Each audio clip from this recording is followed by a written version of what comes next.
The lamp is lit, the room is warm, and there is nowhere you need to be for the next little while, so let your shoulders drop and your breathing slow, because tonight we are going to walk, very gently and without any hurry at all, through one of the fullest lives ever lived on this earth. You know his face already. It looks out from the $100 bill, half smiling, framed by long grey hair, and it belongs to a man who began as a candlemaker's son and ended as the most famous American in the world. His name was Benjamin Franklin, and this is his whole story, told softly, from his first breath to his last, so close your eyes whenever you like, because he will still be here, moving patiently through his remarkable years, whether you are awake or drifting. He was born in Boston on the 17th of January, 1706, in a small wooden house on Milk Street, directly across from the Old South Church, where he was carried the very same day, wrapped against the winter cold, to be baptized. His father Josiah had come from the English village of Ecton, where Franklins had worked a small forge and a small farm for 300 years. Generation after generation of blacksmiths who could read, argue, and fix things. Josiah made soap and candles for a living, boiling animal fat in great kettles until the whole street knew what he did for work. His mother, Abiah Folger, came from the island of Nantucket, the daughter of a schoolmaster who had once been fined for defending the rights of poor settlers in court, and who considered the fine an honour.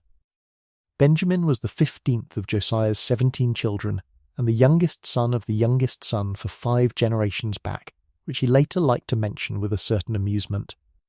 as if to say that nobody, counting from the bottom of a family that size, would ever have picked him out for anything at all. The house was loud and crowded and warm. 13 children could sit at the table at one time, and Josiah made a habit of inviting some thoughtful neighbour or travelling stranger to dinner, so that the conversation would give his children something better to chew on than the food, which Benjamin honestly could not remember noticing, then or later. He said as a grown man that he could not tell you, an hour after dinner, what he had eaten, and that this early indifference to his plate turned out to be a great convenience for a traveller. The trade he was born into left its smell on the whole family, the tallow rendering in the back room, the wicks hung to dry, the moulds cooling on their racks, and a boy of that house learned young that a candle is only fat and string and patience, and that the light people read and pray and quarrel by is made by somebody's tired hands in the dark. His half-brothers had gone before him into other men's shops, one to the sea and lost young, one apprenticed to a cutler, and the house was forever losing a grown child to a trade or a wife, and gaining another at the table, so that Benjamin grew up the way the youngest of a large family often does, half raised by his own older brothers and sisters, watching more than he was watched, and left a great deal to himself.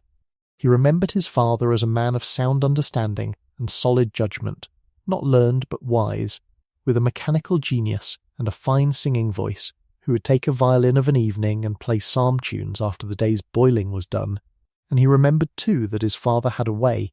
when the children brought their small disputes to him, of turning the talk to what was right and prudent in the conduct of life, so that the candlemaker's plain table did, in its fashion, the work of a school. His mother he wrote of more briefly, as good mothers were too often written of then, a discreet and virtuous woman who nursed all 17 of her children, and lived, like her husband, into vigorous old age, and their son,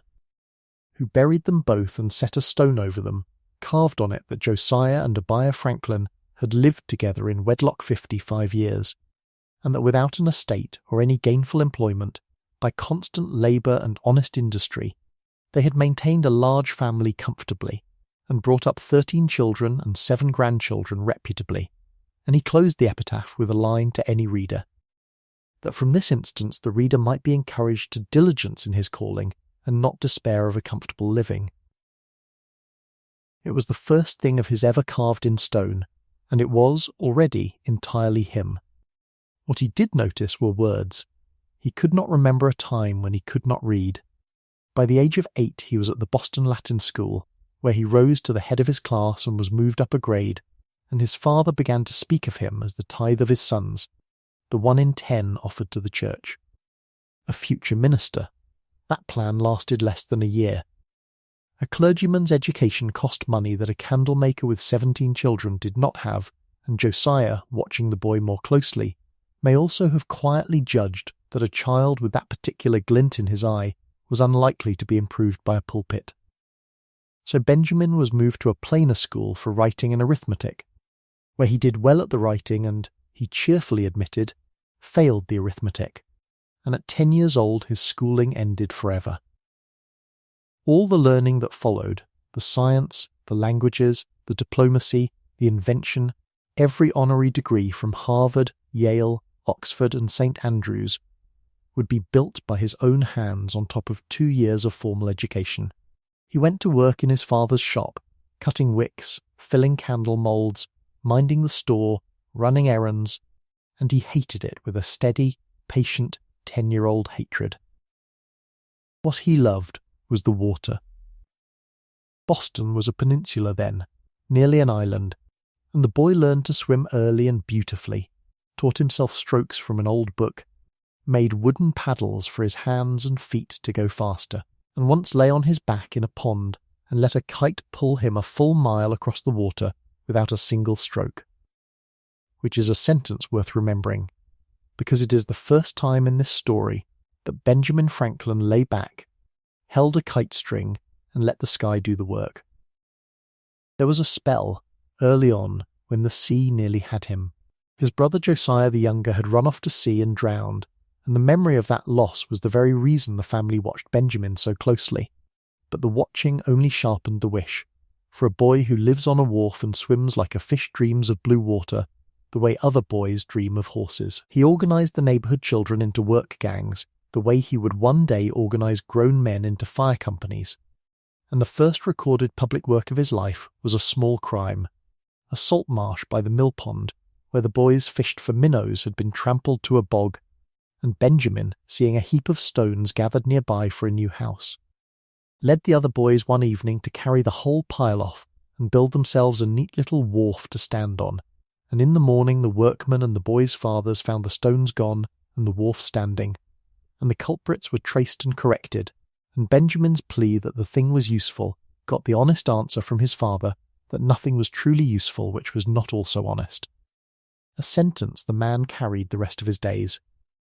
His brother James set him to more lawful printing soon enough, and among the first things the boy set in type and hawked through the Boston streets were ballads. One on a famous shipwreck, and one on the taking of a notorious pirate, wretched verses, Benjamin admitted cheerfully. That his father laughed at and told him verse makers were generally beggars, so that the boy was cured early both of writing poetry and of expecting to be paid for it, and turned instead to the plain prose that made his fortune. Fearing the boy would run off to sea as one of his older sons had done, Josiah walked him through Boston to watch joiners and bricklayers and turners and braziers at their trades, hoping something would catch. Something did, in a sideways fashion. Watching workmen handle their tools taught Benjamin to handle tools all his life, to build his own little machines for his experiments, and to respect any man who did a thing well.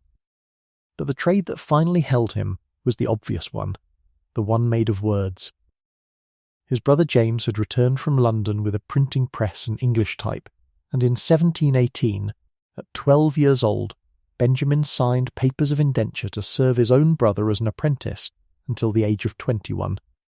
He learned fast. He set type, pulled the press, stitched pamphlets, and ran the shop errands, and every spare penny he could gather went to books. He borrowed from the apprentices of booksellers, reading a volume at night, carefully, so it could be returned clean in the morning before it was missed. When a book truly mattered, he ate less to afford it. He had decided, around this time, to stop eating meat, partly from principle after reading a book on the vegetable diet, partly from arithmetic, because plain meals cost half as much, and half of his food allowance, saved, became books, and the quiet hours when the other men went off to their dinners became reading time in the empty shop, a boy alone with bread, raisins, a glass of water, and an open page. He taught himself to write in those hours, and the method he invented is still taught today. He would take an essay from The Spectator, the great London journal, jot brief notes of each sentence, put it away for days, and then try to rebuild the essay from his notes in his own words, comparing his version against the original to find where his was worse. He turned essays into verse and back into prose to stretch his vocabulary. He jumbled his notes and reassembled them to learn the ordering of thought. Slowly, patiently, at night and on Sundays, alone in the printing house, the candlemaker's son built himself into one of the finest writers the English language has ever produced. He taught himself something else in those years that served him longer than any grace of style, a gentler way of being right. He had been, as a boy, a fierce and disputatious arguer, fond of contradiction and of winning, until he came across a book describing the manner of Socrates, who never told a man he was wrong, but only asked him small, mild, agreeable questions until the man argued himself, quite happily, into the very corner he had meant to avoid, and Benjamin took up the method with a convert's zeal, dropping flat assertion altogether, learning to say I conceive, or I apprehend, or it appears to me at present, or if I am not mistaken, rather than certainly, undoubtedly, or it is so. And he found that conversations went easier, that the men he wished to persuade were not put on their guard, and that when he turned out to be wrong himself, which happens to everyone, he suffered less mortification in giving the point up. He kept the softened habit of speech to the end of his life, and reckoned it, next only to his integrity, the one thing that had done most to give him weight among his fellow citizens. For a man who never seems to be contending for victory, he noticed, is trusted with the settling of a great many things. His brother James, meanwhile, had started a newspaper, the New England Courant, one of the first truly independent papers in America, cheeky, combative, and regularly in trouble with the authorities. The high point of its mischief arrived in 1722, when a series of letters began appearing under the door of the print shop at night, written in a wobbly, widowed, thoroughly opinionated voice, and signed Silence Doggett. The fictional Mrs. Doggett was the widow of a country minister, fond of her own virtue, suspicious of Harvard men, sharp about vanity and hoop petticoats, and tender toward the poor, and Boston loved her. The Courant printed 14 of her letters. Several readers wrote in offering marriage to the widow, sight unseen. James and his friends debated who the author might be, naming this wit and that gentleman about town, and never once glanced at the 16-year-old setting type in the corner, who had written every word and slipped the pages under his own shop door in the dark. When Benjamin finally confessed, his brother's friends thought better of the boy, and James, seeing his apprentice suddenly admired by grown men, liked him rather less. The two had never been easy together. James was quick with his fists in the manner of masters of that age, and Benjamin took the blows badly, storing them up. When James mocked the government once too often, and was locked up for a month by the Massachusetts Assembly, Benjamin ran the paper alone at 16, and enjoyed it thoroughly, printing sly remarks about the authorities while his brother sat in jail. When the Assembly afterward forbade James Franklin to publish the Courant at all, the brothers arranged a legal trick. The paper would appear under the name of Benjamin Franklin, and to make it look honest, Benjamin's indenture was publicly cancelled, with a secret private paper signed to keep him bound anyway. Benjamin, 17 now, saw the flaw in that arrangement exactly as clearly as you see it. James could never enforce a secret contract without confessing the fraud in open court. So one evening in the autumn of 1723, after another quarrel and another beating, the apprentice sold some of his precious books to raise a little money, slipped down to the harbour, and boarded a sloop for New York, telling no one but a friend who spread a story that a girl was in trouble and that the boy had to disappear. His parents woke to find him gone. He was 17 years old, he had broken his indenture, and in the eyes of Boston he was a runaway. He would come back one day in a new suit with a watch and silver in his pockets, but that was years away. And no one on that little sloop, watching the lamps of Boston slide below the horizon, could have guessed that the town's runaway apprentice would some day have his portrait hung in palaces. He went, it must be said, with a real weight on his conscience, for he knew he was leaving his parents frightened and his brother short a workman he was legally bound to serve, and though he told himself, and half believed that James had earned it by the blows, the memory of the broken bargain stayed with him, and years later, prosperous and reconciled, he sought his brother out, made him a warm offer of help, and when James lay dying took in and apprenticed his young son, printing him properly into the trade, so that the debt of the runaway indenture was, in the end, quietly repaid to the next generation, which was the only sort of repayment the man ever really believed in. On the road south he was, for the first and nearly the only time in his life, genuinely poor and genuinely alone, a boy without a character or a friend in any town he passed, hiding the shame of it under a cheerful face. And it may be that the whole of his later tenderness toward the young and the striving and the newly arrived was planted in those wet weeks on the Jersey roads. For a man who has once walked into a strange city with a shilling and slept in a stranger's pew does not easily look down on anyone, and Benjamin, who rose higher than almost any man of his century, never once. In a long life among kings and courts, learned how. In New York there was no work, so he pressed on toward Philadelphia, and the journey nearly ended everything before it began.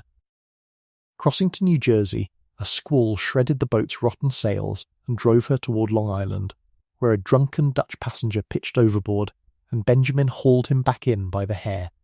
The boat rode out the storm through a wild night, spray breaking over the hull, the crew soaked and sleepless, with nothing to drink but a bottle of filthy rum. Then came 50 miles on foot across New Jersey in pounding rain, mud to the ankles, sleeping in cheap inns where the innkeepers eyed the bedraggled boy and wondered, to his face, whether he was some runaway servant. Which of course he was. A doctor innkeeper named Brown befriended him along the road, and they traded talk of books over dinner, and the friendship lasted the rest of Brown's life. At Burlington an old woman sold him gingerbread, then fed him a dinner of ox cheek, and took him in while he waited for a boat. When a boat finally passed at evening, it carried him down the Delaware through the night, the passengers rowing by turns because there was no wind, until they overshot Philadelphia in the dark, camped shivering around a fire of stolen fence rails, and came into the city at last on Sunday morning, the 8th of October, 1723. And now comes one of the most famous entrances in American history, an entrance he wrote down himself half a century later so that it would not be lost. A tired boy of 17 stepped off a boat onto the Market Street wharf in his working clothes, dirty from the journey, his pockets stuffed with spare shirts and stockings, with $1 Dutch and about a shilling in copper to his name. He gave the copper to the boatman, who tried to refuse it because he had rowed his own passage, and he insisted, remarking later that a man is sometimes more generous when he is poor than when he is rich, perhaps to keep anyone from suspecting how little he has. He walked up Market Street asking for bread, and the Philadelphia bakers baked kinds he had never heard of, so he simply asked for 3 pennies worth of whatever there was, and was handed 3 great puffy rolls. His pockets being full of stockings, he tucked 1 roll under each arm and ate the 3rd as he walked, and in that condition, chewing, rumpled, ridiculous. He passed the door of a house on Market Street where a young woman named Deborah Reed stood watching, and she thought, as she told him afterward, that he made the most awkward, absurd appearance imaginable. Remember her. He walked on, gave his 2 spare rolls to a woman and her child who had shared his boat, followed a stream of clean-dressed people into a Quaker meeting house, sat down among the silent friends, and, having rowed all night, fell sound asleep in the pew. Nobody woke him. Someone kindly nudged him when the meeting ended. So the first house Benjamin Franklin ever entered in Philadelphia was a house of worship, and the first thing he ever did in it was sleep, which he noted with a smile in his memoirs, and which you, listening with your eyes closed, are entirely free to take as permission. Philadelphia in 1723 was a young city of perhaps 6,000 people, laid out in a neat grid between 2 rivers by William Penn surveyors, and it suited the runaway at once. Boston looked backward toward its founders and its sermons. Philadelphia looked forward, toward whatever a person could build. There were 2 printers in town, and Benjamin tried them both. The first, old Andrew Bradford, had no work to offer but gave the boy breakfast and a bed, which was kind. The second, Samuel Keimer, was a strange, scattered man, half scholar and half wreck, who kept an ancient shattered press and one worn-out case of English type, and who composed his pamphlets directly in type out of his head, without ever writing them down first. Keimer looked over the 17-year-old, asked him a few questions, put a composing stick in his hand to see what he could do, and hired him. Benjamin repaired the broken press, set the shop in order, and settled into lodgings at the house of John Reed on Market Street, the very house he had shuffled past with a roll under each arm, and so he came to know the daughter Deborah, and the awkward first impression began, slowly to be revised. He was a good workman, cheerful company, and a magnet for the young men of the town who loved reading.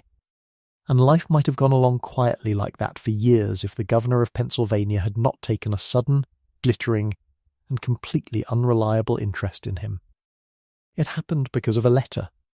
Benjamin's brother-in-law, a ship captain, had learned where the runaway was hiding and wrote urging him home, and Benjamin wrote back a full, reasoned defence of his leaving, and the captain showed the letter to Sir William Keith, governor of the province, who happened to be nearby when it arrived. Keith read it, learned the writer's age, and declared that a young man who could write like that should be set up in business at once, that Philadelphia's printers were wretched, and that the government's printing would surely follow. A few days later, the governor of Pennsylvania, in his fine coat, came in person to Keimer's little shop, asked for Benjamin, complimented him extravagantly, carried him off to a tavern to talk over Madeira, and offered to arrange everything. The plan grew grander with each conversation. Benjamin sailed home to Boston 7 months after vanishing, in a genteel new suit, with a watch in his pocket and about £5 sterling in silver, to ask his father to invest in the scheme. His brother James, when Benjamin visited the old print shop, looked him up and down, turned back to his work, and did not forgive the performance for years. Josiah, for his part, listened carefully,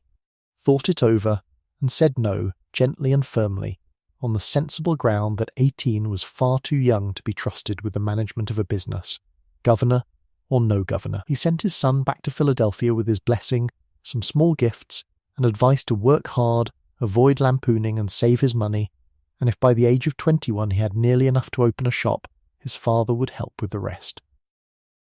Governor Keith, hearing that the father had declined, waved the difficulty away. He would fund the venture himself. Benjamin should sail to London to choose the press and types personally, with letters of credit and introduction from the governor to smooth the way. Through the autumn of 1724 the young man called at the governor's house again and again for those letters, and was told, again and again with perfect warmth, to come back a little later. When the annual ship for London finally sailed, he was told the letters would be sent aboard with the governor's dispatches, and he sailed believing it. Off Newfoundland he searched the mail-bag with the captain's permission. There were no letters for him. There had never been any letters. Sir William Keith, as a Quaker merchant on board gently explained to him, was a man who wished to please everybody, and, having little to give, he gave expectations, and no one who knew him would have believed a promise from him for a moment. So on the 24th of December 1724, Benjamin Franklin stepped ashore in London,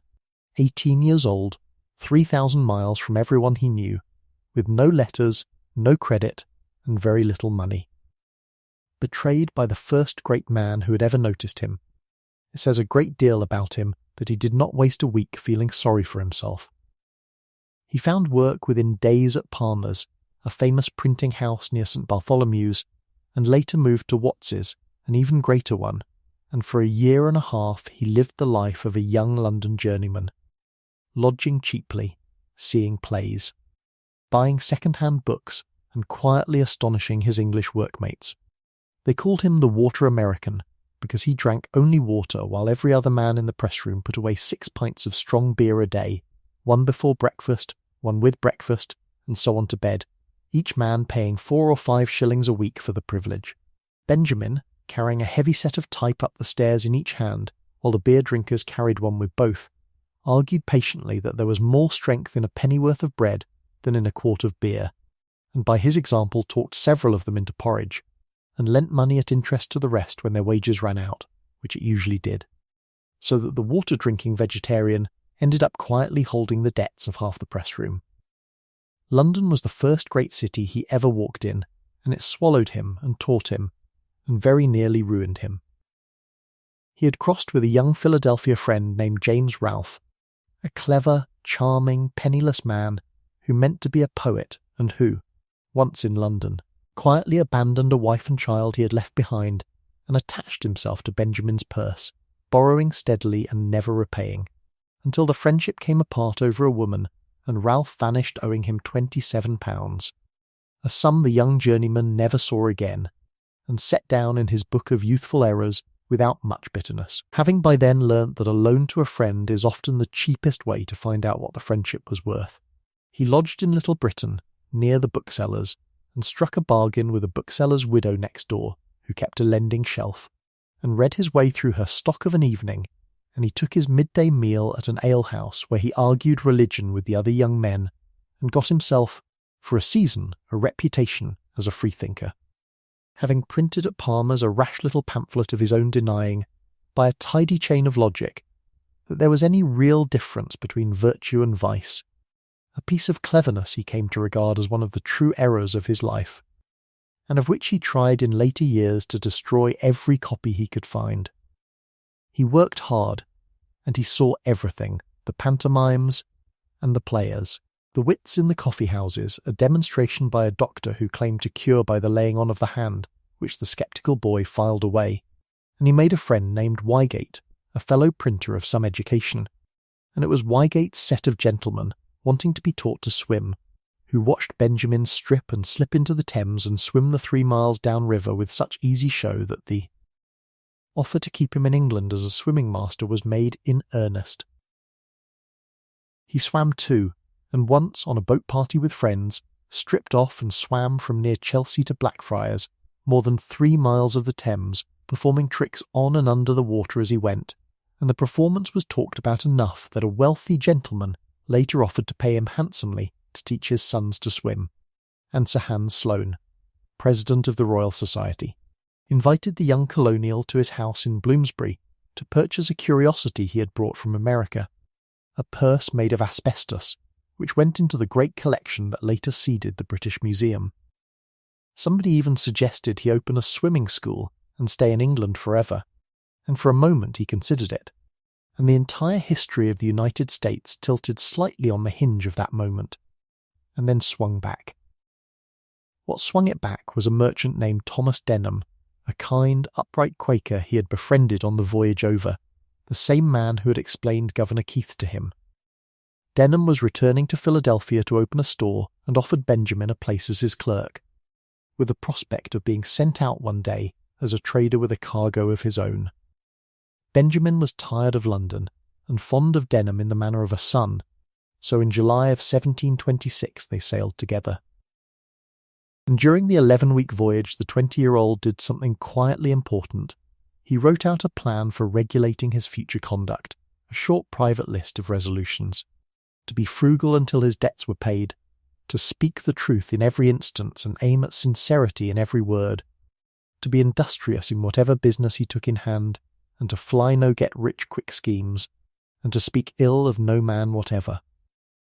He kept that little paper all his life, and said in old age that it had been remarkably well observed for a document written at sea by a boy of 20. In Philadelphia the store opened, the clerk learned bookkeeping and selling and loved the work and the man,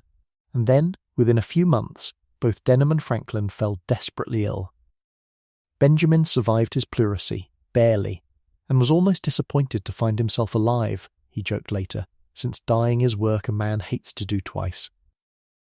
Denham did not survive. The store passed to others. The small legacy Denham left him settled nothing, and in 1727 Benjamin Franklin, 21 years old, an orphan of sorts for the second time, went back to the only certain trade he had, and took charge of Samuel Keimer's shop once more, this time as manager, training the very apprentices Keimer planned to replace him with. He knew perfectly well what Keimer was doing, and did the job superbly anyway, because he had somewhere better to aim. With a fellow workman, Hugh Meredith, whose father put up the money, he ordered a press and types from London,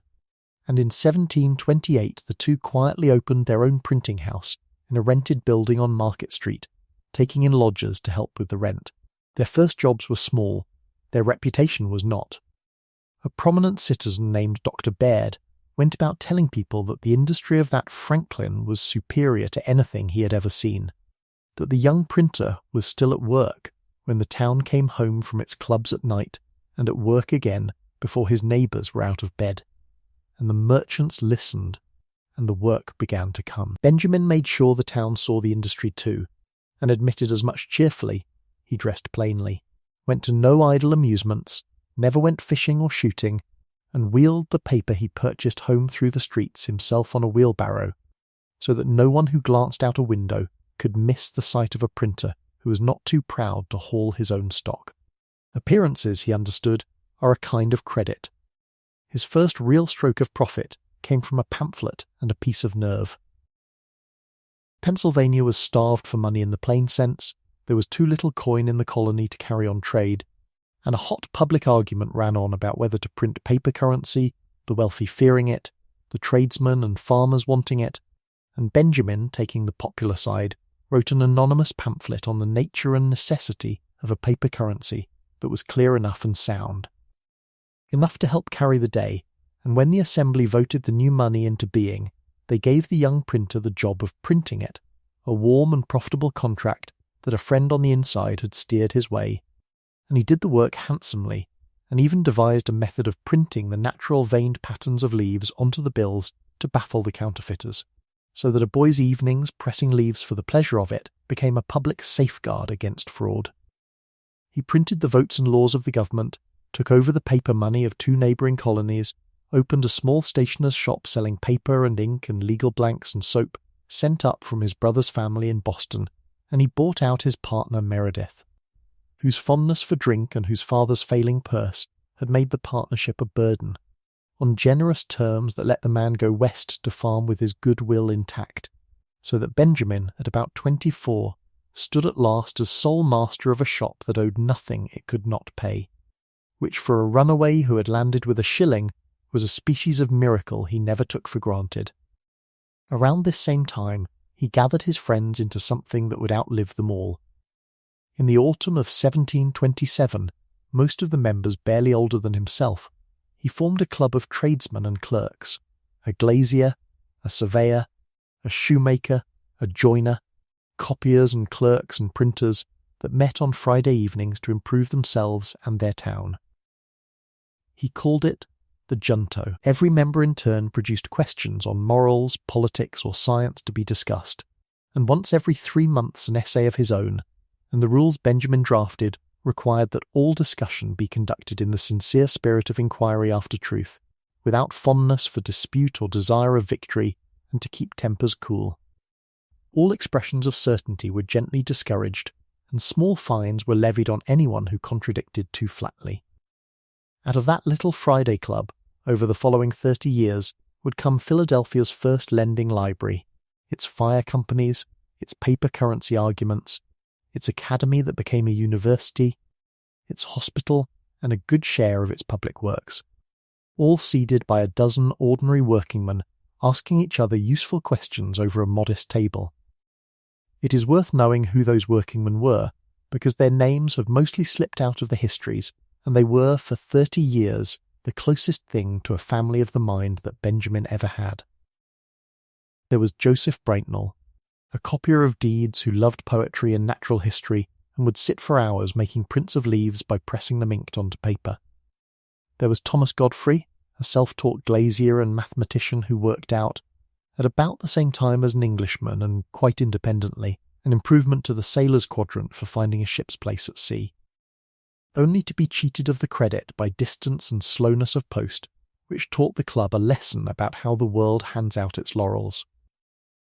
There was Nicholas Scull the surveyor, and William Parsons the shoemaker who taught himself astronomy, and William Morgridge the joiner, and a clerk or two, and Robert Grace, a young man of some fortune and great good humour whose house they often met in, and Hugh Meredith the printer, and every one of them was expected, on his admission, to stand and declare that he loved mankind in general of whatever profession or religion, that he thought no person ought to be harmed in body, name, or goods for mere speculative opinions or his external way of worship, and that he loved and pursued truth for its own sake. They read one another's essays, corrected one another's grammar and reasoning, lent one another books and money and courage, and the club so plainly improved its members that other young men begged to join, until Benjamin, rather than let it grow unwieldy, quietly encouraged each member to form a subordinate club of his own on the same rules, so that the good habits spread through the town like cuttings from a single healthy plant, which was once again exactly how he did everything. And the club solved his book problem, at least at first. The members pooled their volumes into a common room so everyone could read everyone else's, and when that outgrew itself, Benjamin proposed a subscription library. 50 members, 40 shillings each to start, 10 shillings a year after, and in 1731 the Library Company of Philadelphia was born, the first of its kind in America, the mother, as he called it long afterward, of all the North American subscription libraries, and it is still open today, nearly 3 centuries later, still lending. He was 25 years old when he founded it. The library did something to the town that the founder watched with quiet satisfaction for the rest of his life. Books had been scarce and dear in the colonies, kept behind the doors of a few wealthy houses, and the subscription shelf threw them open to any tradesman who could spare his 40 shillings and his evenings.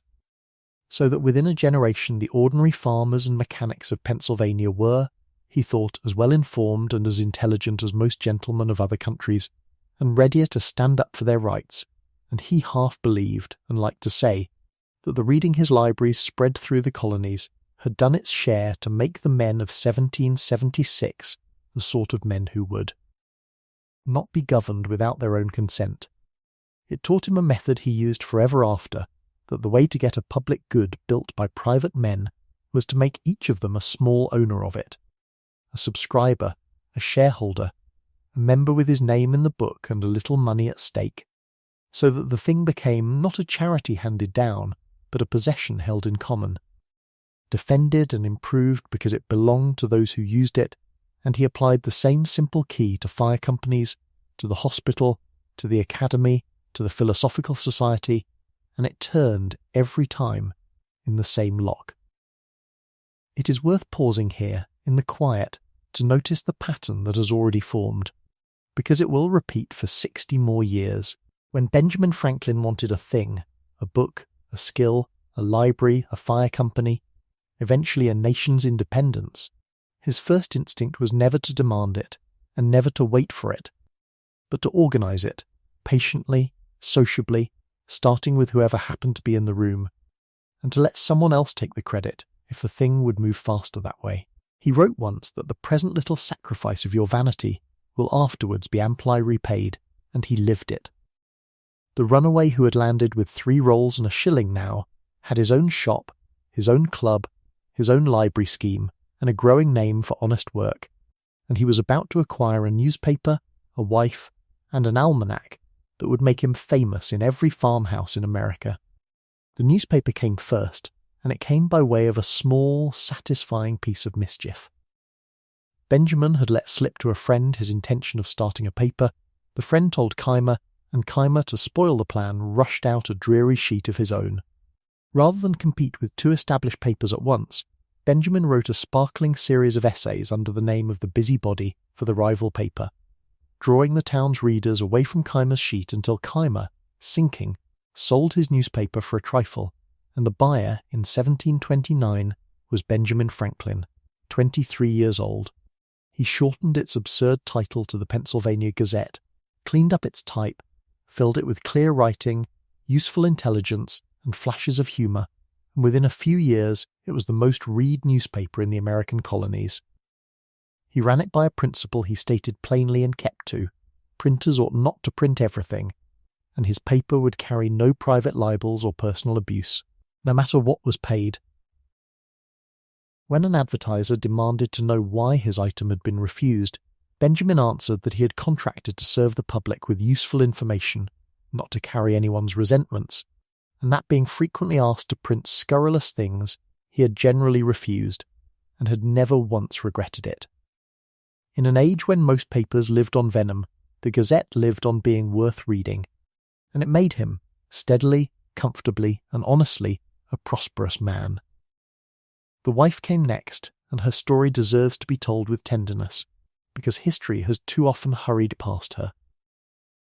Deborah Reed, the girl in the doorway on his first morning, had received his attentions before the London voyage, and her mother had sensibly asked the pair to wait until the business trip was over. From London, absorbed in his new life, Benjamin wrote her exactly one letter, saying he was not likely to return soon. It was, he wrote later, one of the great errors of his life. Deborah, persuaded by her mother, married a potter named Rogers, who turned out to be a debtor and very possibly already married to someone else, and who soon fled to the West Indies, where word came, unconfirmed and unconfirmable, that he had died in a brawl. That left Deborah in the cruelest position colonial law could devise, neither wife nor widow, unable to remarry safely, because if Rogers ever reappeared, a second marriage would be bigamy, with whipping and life imprisonment on the books as the penalty. Benjamin, back in Philadelphia and prospering, came again to the Reed house, no longer the absurd boy with the rolls, and the two revived their old affection with their eyes open to the legal thicket around her. A church wedding being impossible, on the 1st of September 1730, Deborah simply moved into his house and they declared themselves married, a common law union that everyone in Philadelphia accepted as a marriage for the next 44 years, because the two people in it did. She was not a scholar.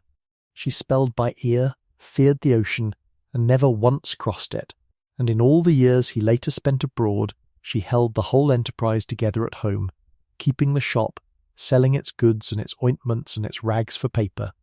collecting postal accounts, managing the building of their house while its owner was 3,000 miles away,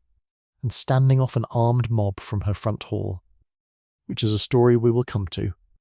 He called her his plain country Joan in an affectionate song he wrote for her, and said a good wife and health were a man's best wealth.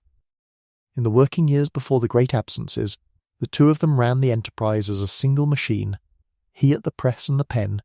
she at the shop counter and the account book, folding and stitching pamphlets, buying old linen rags from housewives to be beaten into paper, tending the little store of goods, minding the postal accounts when he became postmaster, and keeping the household on so careful a footing that he could boast, and did, that for years his breakfast was bread and milk eaten out of a twopenny earthen porringer with a pewter spoon, until the morning he came down to find. Set before him by his proud wife, a china bowl and a silver spoon that she had bought without a word, because she thought her husband deserved a silver spoon and china bowl as much as any of his neighbours, and he paid the 23 shillings for it without a murmur, and told the story ever after as the first appearance of luxury in a frugal house, the thin end of a comfortable old age. She could not follow him into his sciences or his politics, and never pretended to,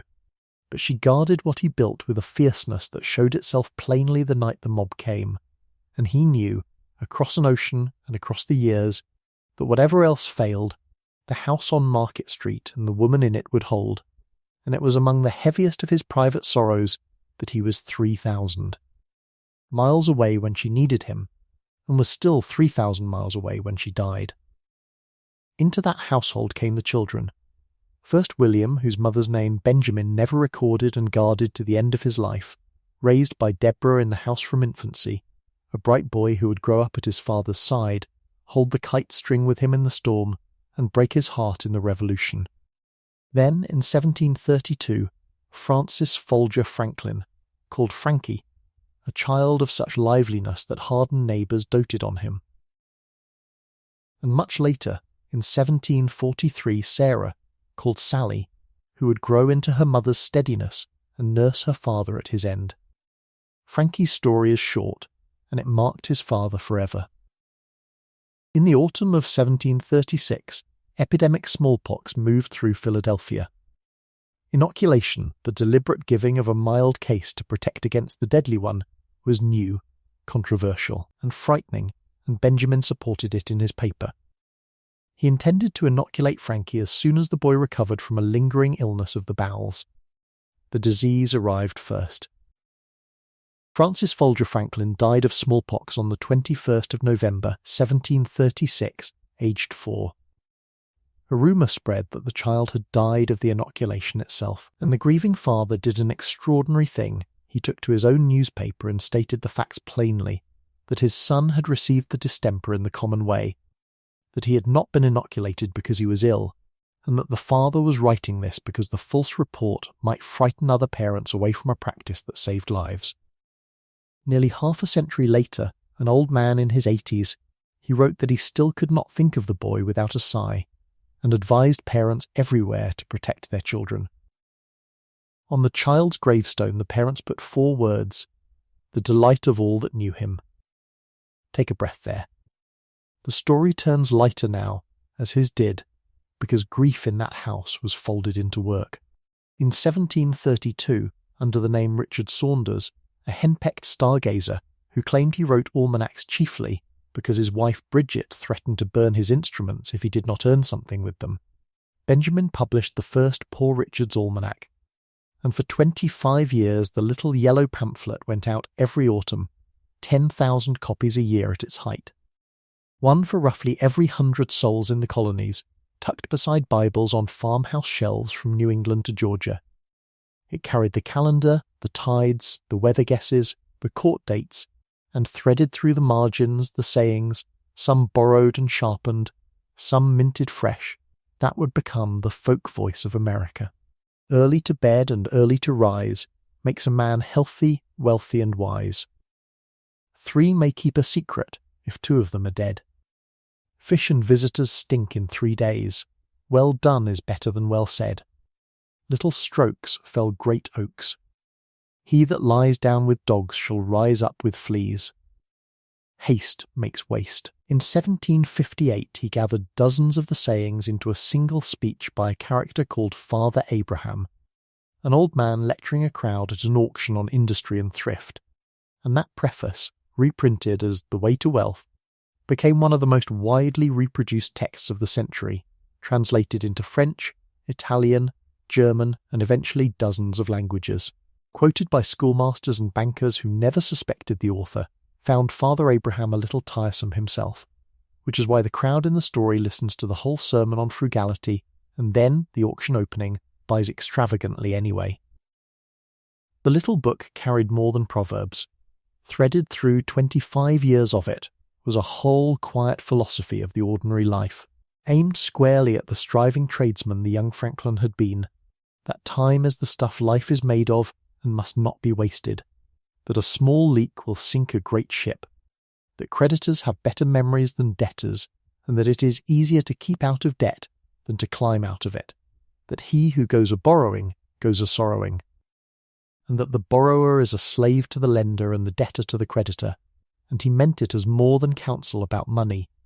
He meant that a man who owes nothing is free to speak his mind, keep his conscience, and call his time his own, and that thrift was therefore not a cold virtue, but the plain groundwork of independence, of the sort a person carries in his chest, and the sort a nation would one day declare. And because he never wanted the sermon to curdle into meanness, he balanced every maxim on saving with one on generosity, that if you would be wealthy, think of saving as well as getting,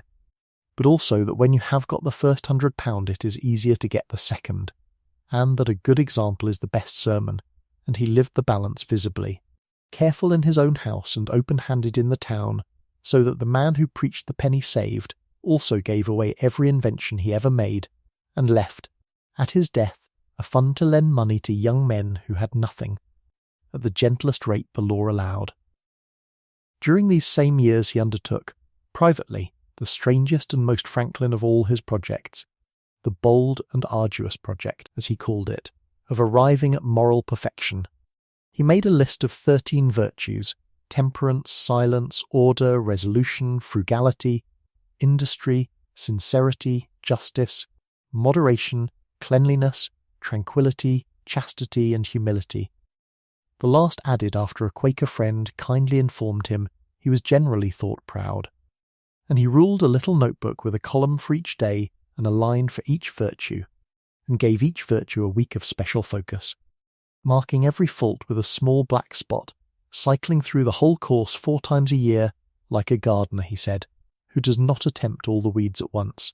He never came close to perfection and said so. Order defeated him completely and permanently. His papers remained a famous chaos all his life, and he noted with a smile that had he achieved the full list, he would probably have been insufferable, since a benevolent man should allow a few faults in himself to keep his friends in countenance. But he insisted, in real earnest, that the attempt itself had made him a better and a happier man than he would otherwise have been, and that to temperance he owed his long health, to industry and frugality his fortune, and to sincerity and justice the confidence of his country. As his printing business ripened, he did something almost no one else thought to do. He franchised it, setting up his best journeymen with presses and type in Charleston, in New York, in Antigua, in Lancaster, taking a share of the profits for 6 years, and then letting each man buy the business outright. So that a web of Franklin-trained, Franklin-partnered printers spread down the seaboard, the first chain business in America, feeding him income and intelligence at once. He was made clerk of the Pennsylvania Assembly in 1736, sitting through the debates and amusing himself during the dull ones by constructing magic squares of numbers, and postmaster of Philadelphia in 1737, which improved the Gazette's circulation and taught him the workings of the colonial mails he would one day reorganize entirely. And the Junto projects kept coming, each one following his quiet method: write the idea up, read it to the club, publish it in the paper as the sentiment of some public-spirited gentleman, and let the town adopt it as its own. The Union Fire Company, 30 men with leather buckets and stout bags, meeting monthly, fined for absence. The first of a wave of companies until Philadelphia became one of the safest cities in the world from fire. A reformed night watch, paid by a fair tax instead of the old corrupt system. And in 1743, a proposal for an American Philosophical Society, a standing correspondence of the curious across all the colonies, botanists in Carolina writing to mathematicians in Boston through a hub in Philadelphia, which exists to this day across the street from Independence Hall, still electing members, with his little printed proposal at the root of it. One more friendship from these years belongs here, because it shows the size of the man's mind. When the great revivalist George Whitefield came thundering through the colonies, filling the streets because no church could hold his crowds, Benjamin the skeptic went to listen, and being Benjamin, walked backward away from the preacher, through the crowd, until the voice blurred, computed the semicircle within which one man's voice could be understood, allowed 2 square feet per listener, and concluded that Whitefield really could preach to 30,000 people at once, which settled for him an old doubt about historical accounts of generals haranguing whole armies. He also, standing in another of those crowds with his pockets full and a firm resolution to give nothing, felt the sermon soften him from coppers to silver to emptying his pockets entirely into the collection dish, gold and all, and told the story on himself for the rest of his life. The 2 men disagreed about doctrine to the end, the preacher praying openly for his friend's conversion, the printer publishing all the preacher's journals and sermons at a handsome profit, each entirely failing to change the other, and their affectionate letters ran on for 30 years. By 1748 the shop, the Gazette, the Almanac, the partnerships, and some prudent property had done their work. At 42 years old, Benjamin Franklin handed the daily business to his foreman David Hall on generous shared profit terms, moved his family to a quieter corner, and retired from trade, one of the wealthiest men in Pennsylvania, free, as he wrote to a friend, to read, study, make experiments, and converse at large with such ingenious and worthy men as would do him the honour of their acquaintance. He had his portrait painted around this time in a plain coat and a brown wig, a solid, watchful tradesman's face, and no one looking at it would have guessed that the retired printer was about to become, within 6 years, the most famous natural philosopher alive. He had planned the retirement as a door opening onto quiet, a life of reading and experiment and easy talk. And for a little while it was exactly that, and he was as happy as he had ever been, writing to a friend across the ocean that he was now master of his own time, the master of no man and the servant of none, and that he meant to spend what remained of his life in the study of whatever pleased him. It is one of the gentle ironies of the story that the years he cleared for private pleasure turned out to be the years that made him public property forever. For the sparks he chased for his own amusement in a Philadelphia parlour carried his name into every learned academy in Europe, and the town he had meant to leave to its own devices kept knocking at his door with one more office, one more mission, one more thing that only he could be trusted to do, until the retired tradesman found he had, without ever quite meaning to, retired straight into the busiest half of his life. He never seemed to resent it. A man who had learned as a boy to be useful, he wrote once, could no more sit idle in the face of a thing that wanted doing than a swimmer could keep still in water, and so the fireside and the chessboard and the quiet reading were always there, waited on, promised to himself, and always a little postponed, the way we all postpone our rest, telling ourselves, there is time. The electricity had actually begun a few years before the retirement, in 1743, when a travelling Scottish lecturer named Archibald Spencer showed a Boston audience some crude tricks with rubbed glass and crackling sparks. Imperfectly performed, Benjamin recalled, but they surprised and pleased him, and he could not stop thinking about them. Soon afterward, his London friend Peter Collinson, a Quaker cloth merchant who acted as the library company's agent, shipped the Philadelphians a glass tube with instructions for making the new experiments, and the retired printer fell into the subject completely. His house filled with visitors wanting the sparks, so he had extra tubes blown at the local glass house and trained his friends as fellow demonstrators. For a stretch of months he wrote that he had never before been engaged in any study that so totally engrossed his attention and his time, and here it is worth remembering that the man doing this had left school at 10 and failed arithmetic twice. What he brought instead was the craftsman's habit of careful hands, the junto habit of testing every claim, and a complete indifference to sounding grand. Electricity in Europe was a parlour wonder and a muddle of theories about two different electrical fluids. Working with his friends, with Leyden jars, those early batteries in glass, with cork spiders and bells and charged books, Benjamin worked out that electricity behaved like a single common element that was never created and never destroyed,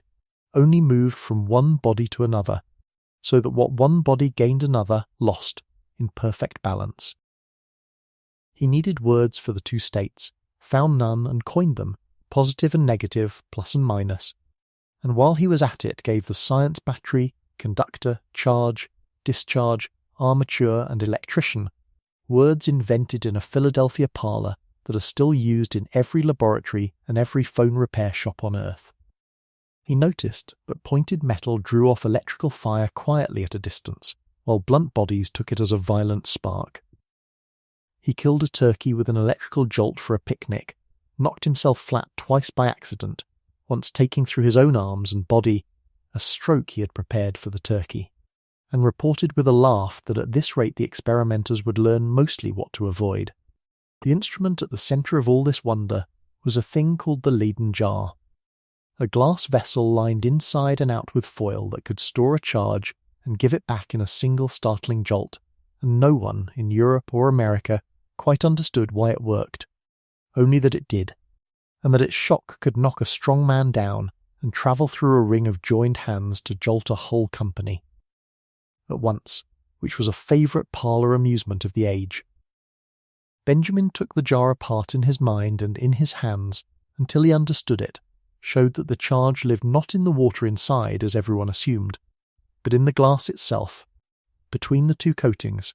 and that if you emptied the water and kept the foil, the jar worked exactly as well. And having grasped it, he did the thing a craftsman does with a good idea. He multiplied it, joining several jars together with wires into what he was the first to call a battery, an electrical battery, borrowing the word from a battery of cannon, so that a whole rank of jars could be charged as one and fired as one. He and his friends spent a giddy season proving the new power on everything to hand, sending sparks through a mile of wet packthread stretched across the Schuylkill, kindling spirits with a spark carried over the water, gilding the pages of a book with a jolt, and holding one memorable electrical picnic on the riverbank at which a turkey was killed by the shock. Roasted on a jack turned by an electrified wheel, and eaten by a company whose healths were drunk in cups made to crackle from an electrified battery, a party at which the host, reaching to kill the bird, took the whole charge of 2 great jars through his own arms and was thrown senseless to the ground, and came to remembering nothing, and wrote it all up afterward, the flash and the crack and the numbness in his arms for a night, as coolly as a man describing a rainstorm. And then he wrote down the sentences that changed everything. The electrical spark and lightning, he noted, agreed in every particular anyone could list: colour of light, crooked path, swift motion, the crack of sound, the smell, the killing of animals, the melting of metals. And if they agreed in so much, might they not be one and the same thing? And might not a pointed iron rod, raised high and grounded, draw the lightning silently out of a cloud, or carry its stroke harmlessly into the earth? Before ever the kite was thought of, he had proposed a plainer and more dangerous trial, that a little house or sentry box be built on some high tower or steeple, large enough for a man and an insulated stand, with a pointed iron rod rising 20 or 30 feet above it, and that the man wait in his box through a thunderstorm and see whether the rod drew fire from the passing cloud. And it was that printed proposal, translated into French, that the experimenters at Marley carried out in their garden while Benjamin was still waiting on a Philadelphia steeple, so that the first man in history to draw lightning deliberately from the sky was a Frenchman following an American's written instructions, and the American did not learn for months that he had been beaten to his own experiment, and was too pleased that it had worked at all to mind who had held the rod. The danger in all of it was not imaginary.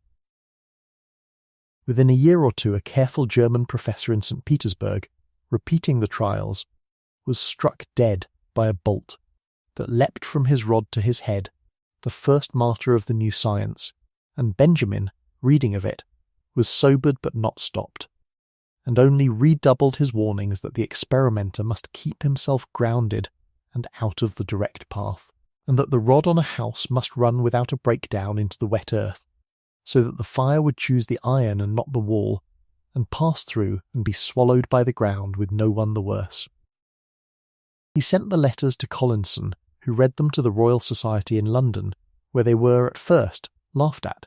One fellow of the Society reportedly found the American's conjectures too absurd to print.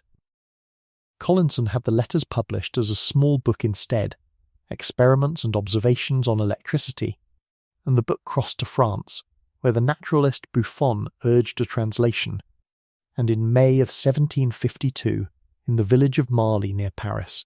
French experimenters, following the Americans' printed instructions, raised a 40-foot iron rod in a garden during a thunderstorm, and drew crackling sparks from the base of it while the cloud passed overhead,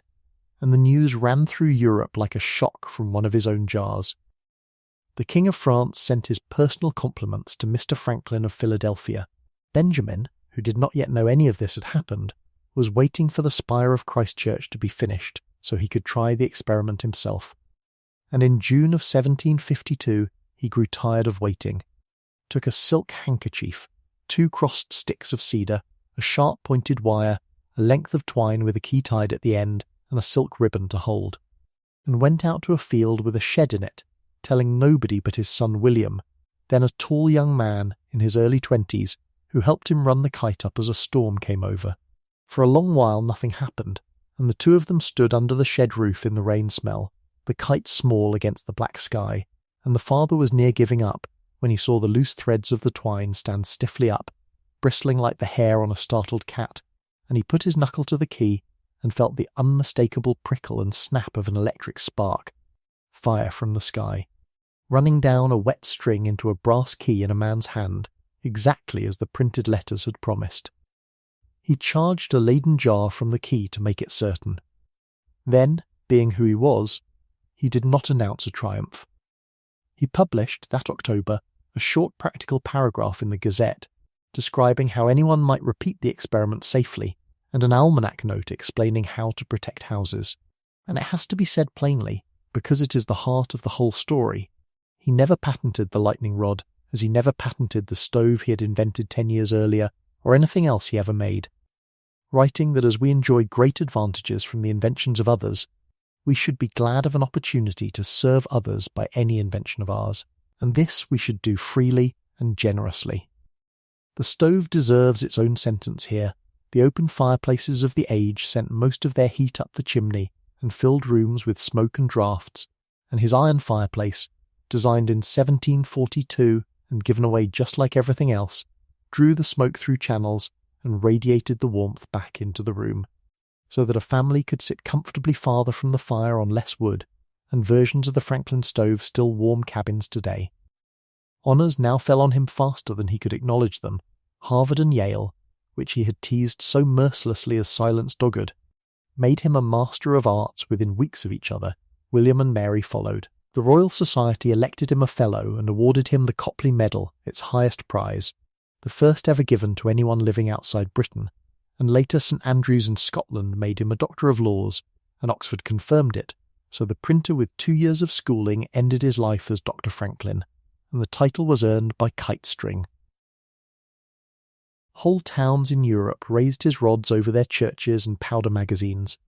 and lightning, which since the beginning of the world had been read as the raw anger of heaven,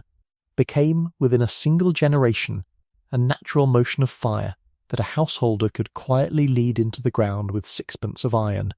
and it was an American tradesman who had done it. Because the sparks were only half of what filled those first retired years, the other half was the town itself, which he kept improving as if Philadelphia were a house he was slowly renovating from the inside. In 1749 he published a pamphlet on the education of youth in Pennsylvania, and out of it came an academy, opened in a great hall that had been built for Whitfield's crowds, teaching not only Latin but English, mathematics, accounts, natural philosophy, the useful alongside the ornamental, and that academy grew in time into the University of Pennsylvania, which counts the printer with 2 years of schooling as its founder. In 1751 his friend Dr. Thomas Bond went door to door trying to raise a hospital for the sick poor of the province, the first in America, and found that every citizen he asked wanted to know whether Franklin was behind it, so Bond went to Franklin, and Franklin, taking up the cause, invented on the spot a device governments still use. He asked the Assembly to promise £2,000 of public money on the condition that private citizens first raised £2,000 themselves, and the members voted for it cheerfully, certain the private money could never be found, and the private money was found within weeks, conjured partly by the pleasure of making the doubters pay up, and the Pennsylvania Hospital opened its doors, and he said afterward that of all his political manoeuvres, none ever gave him less cause for regret. The streets got their share of him too. He organised the paving and sweeping of the market ways so that housewives could cross without wading, argued in print for whitening the city's lamps, and designed a better street lamp of 4 flat panes with a funnel above and vents below, so the smoke drew upward instead of coating the glass.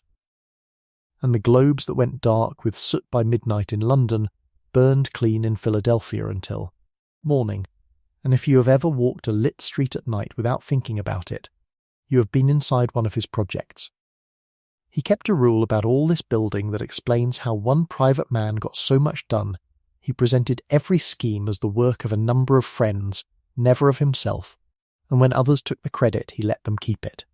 Having noticed that the world rarely lets a claimant keep it long, and that if you do not fuss about whose idea a thing was, there is almost no limit to what a town will let you talk it into.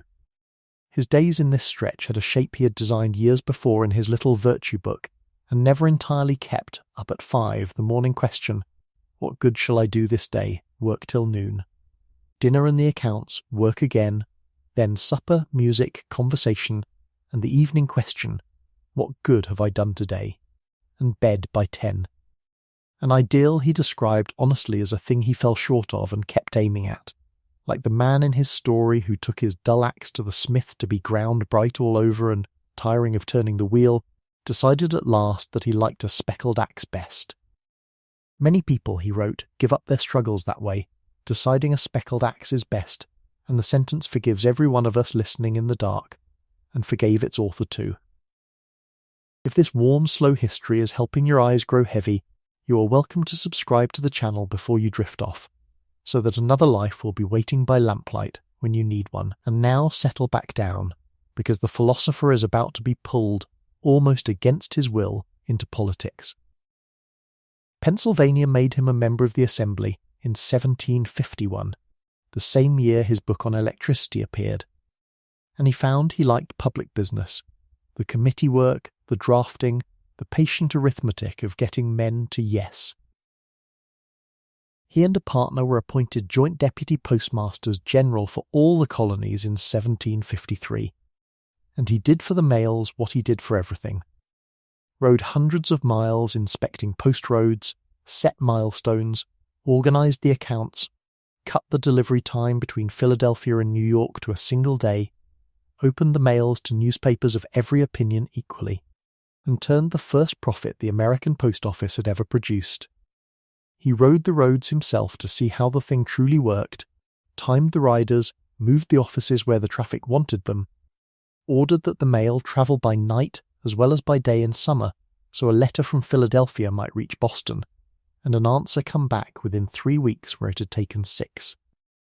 And set the milestones along the great post road, with his own surveying instrument mounted to count the turns of a carriage wheel,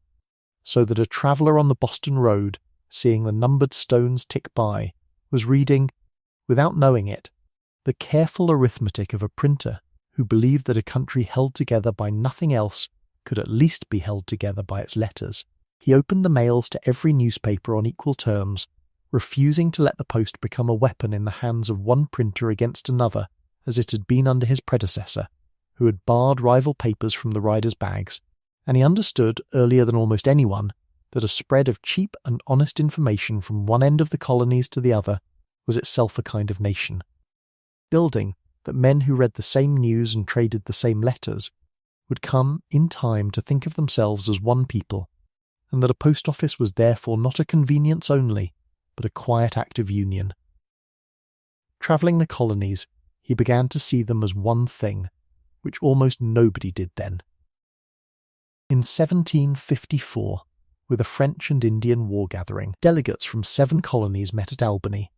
and Benjamin brought with him a plan for a general government of the colonies, one President General appointed by the Crown, one Grand Council chosen by the colonial assemblies, with power over defence and western lands, and to promote it his Gazette printed what is often called America's first political cartoon,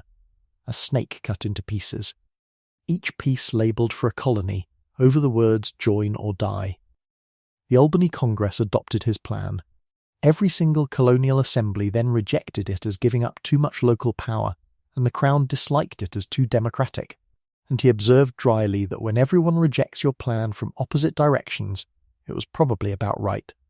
He remained certain to the end of his life that if the colonies had so united, they could have defended themselves, and no army from Britain would have been needed, and none of what followed, the taxes, the quarrels, the bloodshed, need have happened. But history does not run experiments twice. War came instead. When General Braddock's British army marched for the forks of the Ohio in 1755 and could not find wagons, Benjamin rode into Pennsylvania Dutch country, and, pledging his own personal fortune as security to the farmers, raised 150 wagons and 259 pack horses in 2 weeks. He gently warned the general that ambush in the woods was the real danger, and Braddock smiled at colonial nerves, and marched on, and was destroyed with 2/3 of his men in the forest near the Monongahela, and the wagons were lost. And claims for nearly £20,000 came due against the printer's signature, which shook him badly before the government at last made them good. With the frontier open and burning, the Assembly turned to its most practical member, and the philosopher of lightning spent a hard winter at 50 years old commanding volunteers in the Lehigh Hills, building 3 stockade forts in weather so wet the flintlocks could not have fired, sleeping on floors, organising rations, and noting for future reference exactly how it is done when men must be led without being driven. Pennsylvania had one more errand for him. The colony's soil belonged, absurdly, to one family, the Penns, proprietors living in England, whose vast private lands their own governors were forbidden to tax, even for the colony's defence while it burned. The Assembly resolved in 1757 to send an agent to London to seek justice from the proprietors, and if that failed, from the Crown itself, and there was only one serious candidate. So Benjamin packed his instruments and his papers, took his son William, now studying law, said goodbye to Deborah, who would not face the sea, and to Sally, and sailed for England, expecting to be gone perhaps a year. Out of the next 33 years of his life, he would spend 25 of them away from home. London received him not as a colonial errand boy, but as a celebrity of science, and he settled into what became a second home,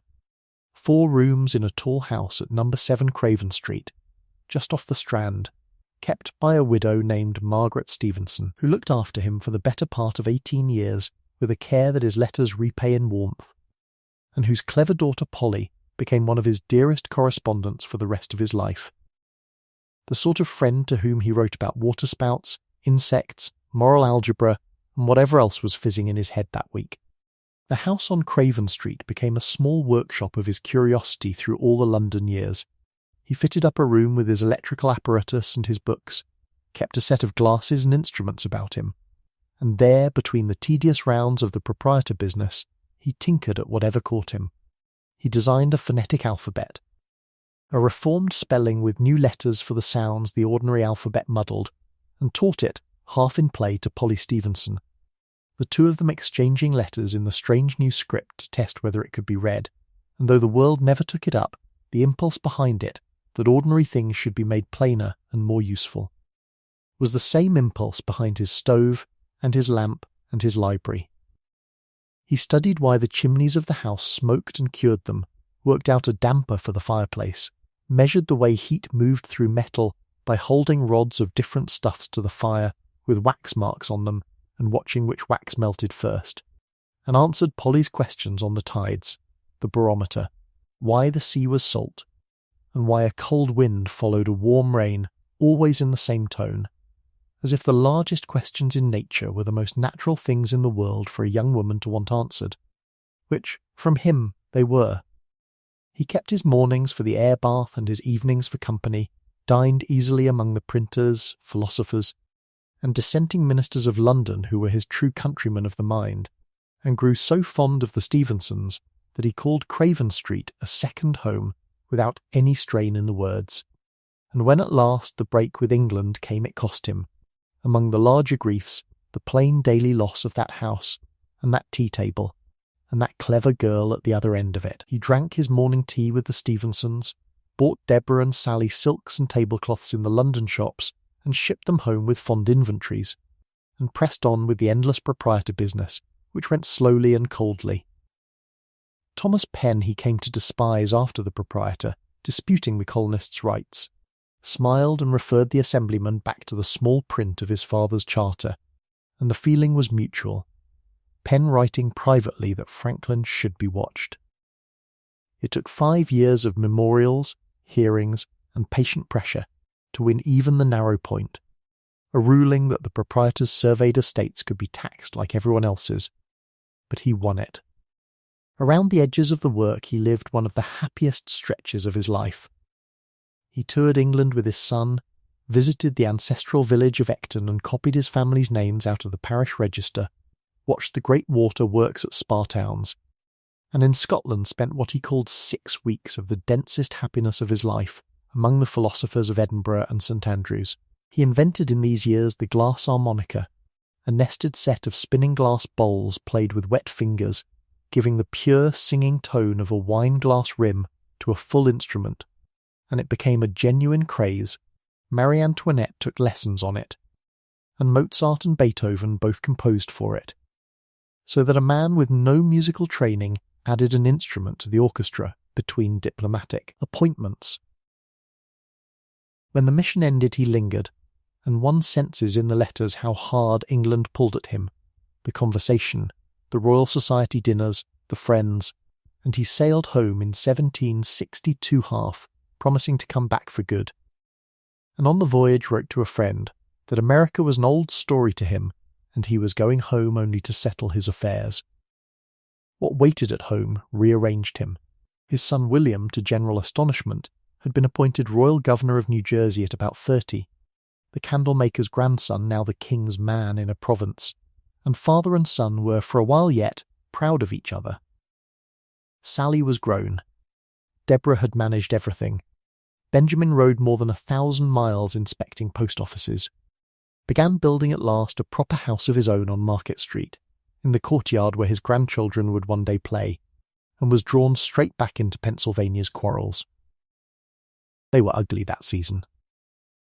In December 1763, a mob of frontier settlers called the Paxton Boys massacred 20 peaceful Conestoga Indians,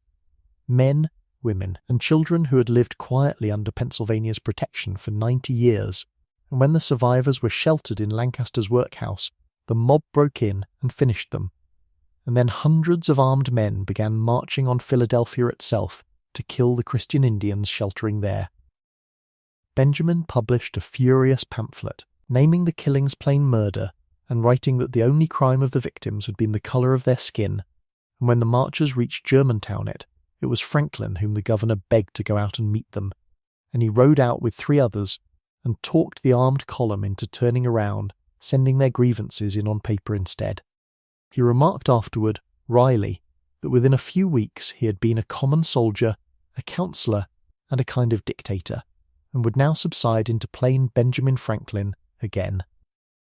But the affair poisoned the province's politics. His campaign to replace the Penns with direct royal government split the city, and in the vicious election of 1764, the only political defeat of his life, he lost his assembly seat by a whisker amid pamphlets, mocking everything from his politics to poor William's birth. The Assembly's majority answered by appointing him agent to London again within weeks, and he sailed in November 1764, seen off by 300 friends, promising Deborah he would be home in the spring. He never saw her again. The reason was a piece of parliamentary arithmetic called the Stamp Act. Britain, buried in debt from the war, resolved in 1765 to tax the colonies directly for the first time, a stamp duty on every newspaper, pamphlet, almanac, legal document, deck of cards and pair of dice in America, and Benjamin, on the spot in London, argued hard against its passage and then, when it passed anyway, made the worst political misjudgment of his life. He treated it as settled law to be lived with, and even nominated a friend, John Hughes, to the comfortable post of stamp distributor for Pennsylvania. He had been away too long. America did not intend to live with it. The colonies rose in a fury of resolves, boycotts and riots. Stamp men were burned in effigy from Boston to Charleston, and in Philadelphia the crowd's anger turned on the absent agent himself, whispered to have designed the tax, and one September night in 1765 a mob gathered with talk of levelling the new Franklin house. Cousins and friends urged Deborah to leave. She sent Sally to safety in New Jersey, sent for a gun, gathered her relatives, and announced that she had done nothing against anyone and would not stir, and she kept her house, armed through the night, until the danger blew itself out, and when her husband learned of it he wrote that he honoured her courage, which was the plain truth. Shaken awake, he threw himself into the repeal campaign, working the press, the merchants and the members, and the effort peaked in February 1766 in one of the great performances of the age, 4 hours on his feet at the bar of the House of Commons, answering 174 questions from friend and enemy alike, calm, exact, and quotable, on what the colonies contributed, what they consumed, and what they would never accept, telling the House that America's temper toward Britain before 1763 had been the best in the world, that the colonists had fought Britain's wars at their own cost, and that if troops were sent to enforce the stamps, they would not find a rebellion, but they might very well make one. Within a month the Stamp Act was repealed, and in Philadelphia the celebrations toasted Dr. Franklin by name, and Deborah wore a new silk gown he sent for the occasion. He stayed on, agent now not only for Pennsylvania, but eventually for Georgia, New Jersey, and Massachusetts too. Unofficial ambassador for a country that did not yet know it was one. For a few years the life was sweet again, summer tours to France, where he was presented to Louis XV, to Ireland, whose poverty appalled him into some of his sharpest writing about empire, to Germany. Experiments on canal boat speeds and on calming waves with a teaspoon of oil, which he carried in a hollow cane to amaze friends at ponds, the daily air baths, the swims. The chess past midnight. But each year the quarrel between Britain and the colonies came back harder, duties on tea and paper, soldiers quartered in Boston, blood on King Street in 1770, and his letters darkened. He wrote now as plainly as any man in the empire that Parliament had no right to tax people who had no representative in it. And London society began to look at the famous doctor differently. When argument failed him in these years, he reached for the older weapon. In September of 1773 he placed in the London papers, days apart, the two most quoted pieces of political humour of the age. The first was a mock essay called Rules by which a great empire may be reduced to a small one, offered helpfully to ministers as a recipe, in the manner of instructions for making a cake, 20 rules drawn straight from Britain's own conduct, quarter troops among your colonists who might have to be suspected of disloyalty, appoint for their governors broken gamesters and prodigals, redress no grievance lest more be encouraged, and despise their voluntary grants of money while exacting worse by force, and follow these rules faithfully, the essay promised, and a great empire, like a great cake, is most easily diminished at the edges. The second purported to be an edict from Frederick, King of Prussia, announcing that since Britain had originally been settled by Germans, Prussia would now regulate Britain's commerce, tax its trade, forbid its manufactures, and ship its convicts to English ports, exactly as Britain did to America. And the joke landed so cleanly that a visiting Englishman at a country house read the paper aloud in alarm, crying that Prussia meant war, until the room caught the trick and looked at their American guest, who kept a straight face as long as he could. Beneath the mischief the letters home were tender and ordinary. He wrote to Deborah about her health and the grandchildren and the squirrels she shipped him for friends' children, one of which, escaping its cage, died a hero's death, and received from the philosopher a mock elegy, and he sent her fine china and news and excuses. Always excuses. One more winter, one more season of business, and the seasons kept adding themselves quietly to one another the whole time the empire was coming apart. Then he made the gamble that ended his English life. In 1772 someone, he never revealed who, passed him a packet of private letters written by Thomas Hutchinson, the Crown's Governor of Massachusetts, and his deputy, urging London to answer colonial unrest with, in Hutchinson's own phrase, an abridgment of what are called English liberties. Believing the letters would show Americans that the harshest measures had been urged from their own side of the water, and so soften their anger at Britain itself, he sent them privately to Boston, with strict instructions that they not be printed. They were printed, of course. Massachusetts exploded, petitioned for Hutchinson's removal, and in London 2 innocent men fought a duel over who had leaked the letters. And to stop a second duel, Benjamin stepped forward publicly and took the whole weight, announcing that he alone had obtained and sent the letters. The Empire's answer was delivered on the 29th of January, 1774, in an amphitheatre beside Whitehall called the Cockpit, packed to standing with the Privy Council and the fashion of London come to watch. The Solicitor General, Alexander Wedderburn, spent near an hour on him, not on the petition, but on the man, thief, forger, the true incendiary, a man without honour, while the Lords laughed aloud, and Benjamin Franklin, 68 years old, in a suit of figured Manchester velvet, stood in perfect silence, his face never once changing, and said not a word. 2 days later the Crown stripped him of his postmaster generalship. The petition was dismissed as scandalous. Friends worried he might be arrested. He wrote to a friend that he had never before been so sensible of the difference between being loved and being feared, and to Massachusetts that there was no wisdom to be expected where there was such contempt, and he kept, folded away, the velvet suit. He wore it again, deliberately, on one particular day we will come to, and never explained the choice to anyone, and no explanation was needed. He lingered in England one more year, trying every private channel for peace, playing chess with the sister of Lord Howe while her brother probed for compromise, and it all came to nothing.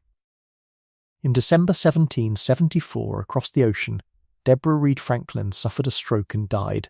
with her husband of 40 4 years still 3,000 miles away, as he had been, all told, for 15 of their last 17 years. William buried his stepmother and wrote his father that she had longed for his return past hoping.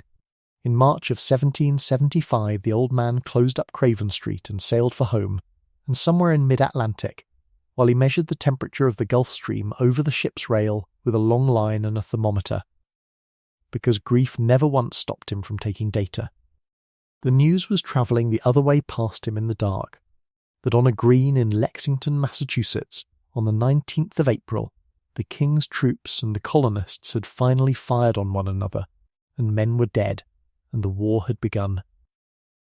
He landed on the 5th of May, 1775, and Pennsylvania did not let him unpack. The next morning the Assembly chose him as a delegate to the Second Continental Congress, already gathering a few streets from his new house. And so the oldest man in that room of founders, 69 among men mostly in their 30s and 40s, went to work at a pace that startled them. He sat on as many as 10 committees at once, was made Postmaster General of the United Colonies, organising under public authority the very system the Crown had fired him from, drafted a plan of confederation a year before most delegates could bear the word, designed a paper currency, inspected saltpetre works for gunpowder, and rode north in the spring of 1776, at 70, on a brutal and useless mission to Canada, across lake ice and spring mud, that wrecked his health for months, boils and swollen legs and exhaustion, and taught Congress only that Canada would not be joining. Quietly, in these same months, his own family broke. William, the boy of the kite field, now Governor William Franklin, chose the king. Father and son argued in private at an old friend's house in New Jersey for a last time, and after that the letters simply stop. And in January 1776 the son watched from his window as rebel militia surrounded the governor's mansion, and he was arrested in June, deposed, and marched off eventually to a Connecticut prison, and his father, who could have eased his confinement with one letter, wrote none. The revolution ran straight through the middle of the Franklin house, as it did through thousands of American houses, and the old man carried that wound in silence for the rest of the war. In June 1776 Congress named a committee of 5 to draft a Declaration of Independence, and the committee, knowing exactly who the finest writer in America was, gave the pen instead to the youngest member, Thomas Jefferson of Virginia, partly because Virginia mattered, and partly, tradition says, because the older man joked that he had made it a rule never to write anything that would be edited by a committee. Jefferson brought him the draft, and the changes credited to Franklin's hand are few and perfect. Where Jefferson had written, "We hold these truths to be sacred and undeniable," the printer's pen crossed it through and wrote self-evident, trading the language of the pulpit for the language of Euclid. One word choice that has been recited by schoolchildren for 2.5 centuries. And when the passing days of debate cut and trimmed Jefferson's text while its author sat wincing, the old man beside him comforted him with a story,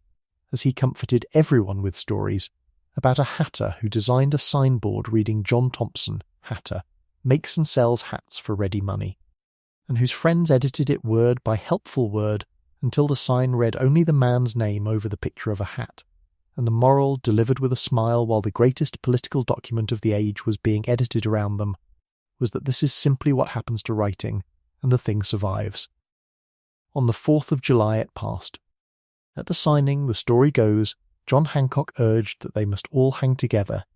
and the old man answered, "Yes, we must indeed all hang together, or most assuredly we shall all hang separately." And whether or not the words fell exactly so,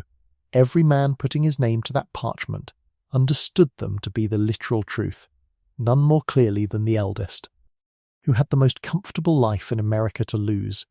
That same summer, after the British smashed Washington on Long Island, Lord Howe, the admiral who had once probed for peace over chess in London, invited a delegation to talk, and Congress sent John Adams, Edward Rutledge, and Franklin to meet him on Staten Island, and on the crowded road there, Adams and Franklin had to share a tiny inn room with one small window. And there occurred one of the most human scenes in the founding, the two of them arguing in bed about whether the window should be open or shut. Adams fearing the night air, the doctor launching into his theory that nobody ever caught cold from cold air, and Adams, as he told it, falling asleep to the sound of the lecture. The conference itself came to nothing. Howe could offer pardons, and Franklin told him gently that America would not accept pardon for defending itself, and the war rolled on into a terrible autumn. And then Congress asked one more thing of him, the biggest thing it had. The infant country could not win alone. It needed money, arms, and a fleet, and only one American alive was famous enough, subtle enough, and beloved enough in Europe to have a chance of charming them out of the French crown. He was 70 years old, gout-ridden, tired, and rich enough to refuse, and he loaned Congress most of his ready cash, somewhere between £3,000 and £4,000, took his two grandsons, William's son Temple, about 17, and Sally's boy Benny Bash, just 7. And in late October 1776, slipped aboard a fast little warship called the Reprisal, through seas patrolled by a navy that would have hanged him as a traitor, an old man eating salt beef in a cramped cabin, taking Gulf Stream temperatures the whole way across because of course he did, and landed half-wrecked on the coast of Brittany in December to begin, at 70. The greatest diplomatic mission in American history. The crossing had been dreadful, a fast ship meant for fighting and not for comfort, chased once and outrunning her pursuer, the old man too weak by the end to climb from the boat unaided, and carried up the beach at Auray by fishermen who had no idea whom they were carrying. And the roads to Paris were rough on a body full of gout. But the news of his coming ran ahead of him faster than his coach, and by the time he reached the capital the whole city knew that the American Prometheus, the man who had tamed the lightning, was among them. He set up his household knowing that half the servants France offered him would be reporting to the police, and that his own secretary, a plausible, well-informed man named Bancroft, whom he trusted and liked, was very probably in British pay, which the world only proved for certain a century after both men were dead. And he decided, with the calm of a man who has weighed the thing, that he would simply conduct no business he was ashamed to have known, that he would write and act as though every letter might be read by his enemies, because it might, and that the surest way to keep a secret in a house full of spies was to have as few real secrets as possible, and to hide those few in plain daylight. It was a strange way to run a war ministry, out of a borrowed garden wing, surrounded by informers, with an ocean between him and his instructions, and months between his questions and their answers, and he ran it for 8.5 years, better than any fully staffed embassy of the age, on charm, patience, credit, and an old printer's genius, for knowing exactly what to say, and, far more rarely practised, exactly when to say nothing at all. France fell for him on sight, and he understood in the first week exactly what was happening and exactly what to do with it. The French expected an American philosopher from the wilderness, so he gave them one. He set aside the wigs of Versailles and wore his own thin grey hair and a cap of marten fur, plain brown clothes, and the famous spectacles, and Paris lost its mind. His face appeared on engravings, snuff-boxes, rings, medallions, teacups, and chamber pots.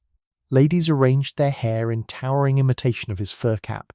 and he wrote home to Sally, with a wink, that his likeness was now as well known in France as the moon's. The king's ministers could not receive him openly. France was at peace with Britain, so he settled in the village of Passy, on the hill between Paris and Versailles, in a wing of a grand estate owned by the merchant Chaumont, and from that house, for 8.5 years, one old man with a small press in the garden shed, 2 grandsons, no secretary worth the name, and files that were a public scandal of disorder, ran what amounted to America's Foreign Ministry, War Procurement Office, Navy Department, Prize Court, Passport Bureau, and Propaganda Bureau, printing official documents and sly pamphlets on his own press, feeding the French papers stories of American courage,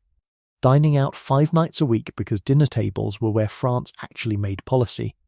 and conducting a duel of wits with the British ambassador, who reported home, accurately, that the old doctor was the most dangerous man in France. Behind the charm, the work was brutal and slow. Secret aid flowed, gunpowder and muskets through a front company, but the alliance itself waited on proof that America could actually win. And the news through 1777 was mostly of defeats: Brandywine, Germantown, Philadelphia itself fallen. The British General Howe sleeping in comfortable American houses. And when a visitor told him Howe had taken Philadelphia, he answered, "No, Philadelphia has taken Howe," and kept working. Money was the endless ache. Congress drew bills on him without warning, and he somehow always found the funds, wheedling loan after loan from the foreign minister Vergennes. And he kept 2 private wars going besides, one against the swarm of European officers demanding American commissions, though he sent on gladly the few who proved priceless, Lafayette, Steuben, and one against despair itself. Then, on the 4th of December, 1777, a young messenger galloped into the Passy courtyard from Boston, and the old man came out to meet him and asked the question everyone in Europe was asking: "Is Philadelphia really taken?" And the rider said yes, and the old man clasped his hands, and the rider went on, "But, sir, I have greater news than that. General Burgoyne and his whole army are prisoners of war." Saratoga, an entire British army, near 6,000 men, had surrendered to the Americans in the woods of New York. Within 2 days Versailles signalled it was ready to talk alliance. Within 2 months the treaties were drawn, and on the 6th of February, 1778, at the Foreign Ministry in Paris, France and the United States signed a treaty of amity and commerce and a treaty of alliance, the first recognition of the new nation by a great power. France binding herself to fight until American independence was won. For the signing, the old man went to his closet and took out a suit of figured Manchester velvet, 4 years out of fashion, the suit he had stood in through that silent hour in the cockpit, while the lords of England laughed at him, and he wore it to sign the alliance that would bring England down. And when a friend finally asked why that suit, he is said to have answered only, to give it a little revenge. A few weeks later he was presented officially to Louis XVI at Versailles, plain brown coat, his own hair, no sword, no wig, the entire court craning to see, and the king spoke kindly of America and that spring at the Academy of Sciences. The crowd refused to settle until the 2 most famous men in the world, Franklin and the ancient Voltaire, embraced and kissed each other's cheeks in the French manner, and the hall wept and cheered, philosophy's blessing on the new republic, and word of all of it, the treaty, the court, the embrace, went home in ship's mail to a shivering army at Valley Forge, where Washington ordered a day of celebration, muskets fired in running volleys, and the men shouted, "Long live the King of France." Congress soon made him sole minister to France, and the Passy years settled into a rhythm that he admitted, a little guiltily, suited him wonderfully. Mornings in the tub, or at his air bath, correspondence in all directions, the little press printing passports and bagatelles, chess until 2 in the morning, and around him a circle of brilliant Frenchwomen, whose friendship scandalized John Adams and sustained the old man completely. Madame Brionne, the gifted pianist next door who called him Cher Papa, corrected his cheerful French and played him sad airs on the piano when the war news was bad, and Madame Helvetius, the widow of the philosopher, keeping the liveliest salon in Auteuil, to whom, half in jest and perhaps not, he actually proposed marriage, and who turned him down and kept his friendship anyway. For her and for Madame Brionne he wrote his bagatelles, little printed jewels, the ephemera, an old mayfly of 7 hours reflecting on the shortness of life, the whistle. On paying too much for what one wants, the dialogue with the gout, in which his own disease cross examines him at midnight about his suppers and wins the argument. The little press in the garden shed at Passy was one of the quiet secrets of his usefulness. He had typecast and a small press set up, employed his grandson Benny at the case to learn the family trade, and printed on it whatever the moment wanted: blank passports for American ships, official forms, promissory notes, and, for pleasure, the bagatelles he wrote for his French friends, so that the same shed that armed a navy with paperwork also turned out, in the evenings, a mock petition to Madame Helvetius from the flies of her apartment, thanking her for the spiders she kept that had reduced their numbers, and an imagined letter from the Elysian fields in which Benjamin, courting the widow, dreams that his own dead wife and her dead husband have married each other in heaven, and advises the living pair to console themselves by doing likewise. He played chess as other men prayed, for hours, past reason, past bedtime, and once. Deep in a game with an elderly lady in her bath, screened only by a board across the tub, kept playing so long the water went cold and had to be rewarmed twice, and he wrote a small grave essay on the morals of chess, arguing that the game teaches foresight, circumspection, caution, and the habit of not being discouraged by present bad affairs, and of hoping for a favourable change by persevering in the search of resources, which was of course his own biography disguised as advice about a board. The salons were not idleness. Whatever John Adams thought, they were where the loans were softened, the ministers flattered, the doubters turned, and the old man knew to the hour how much of the American cause rode on his being loved, and he made himself, deliberately and tirelessly, easy to love. Adams, arriving to help and finding the files in chaos and the minister dining out, concluded the old man was lazy, vain, and half French, and said so in letters for the rest of his life, and the old man took his revenge with one devastating sentence of assessment, that Adams was always an honest man, often a wise one, but sometimes, and in some things, absolutely out of his senses. The truth is, the lazy old minister kept France in the war through the years when America was broke, mutinous, and losing, raised loan after loan from an emptying French treasury, equipped the Navy raider John Paul Jones, whose captured British warships were paraded in French ports, and never once let the alliance crack, and when the end came suddenly, in November 1781,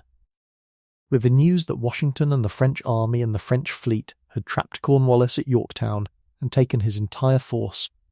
the old man in Passy had as much claim to that victory as any man who stood in the trench lines, because the fleet was there on credit he had charmed into existence. The war years at Passy scattered smaller stories that deserve their moment before the peace. When the American captain John Paul Jones needed a flagship, France bought him an old East Indiaman, and Jones, who carried a worn copy of the almanac and had taken to heart the maxim that if you would have your business done, go, if not send, renamed the ship in the old man's honour, the Bonhomme Richard. Poor Richard himself, and it was under that name that Jones fought his moonlit battle off Flamborough Head, and answered the British demand for surrender with, "I have not yet begun to fight," so that the most famous sentence in American naval history was spoken from the deck of a ship named after an almanac. In 1779, learning that Captain James Cook, the great explorer, was somewhere on the Pacific returning from his third voyage, the American minister issued an order to every armed ship of the United States that if they should meet Cook's vessel they were not to plunder or delay her, but to treat her captain and his people with all civility and kindness, as common friends to mankind, an enemy scientist given safe passage through a war by the man who understood. Better than anyone alive that knowledge belongs to everybody, and the Royal Society, when it heard, struck him a gold medal in the middle of the fighting. He was also, all these years, the most cheerfully shameless propagandist of the age, printing on the Passy press whatever the cause required.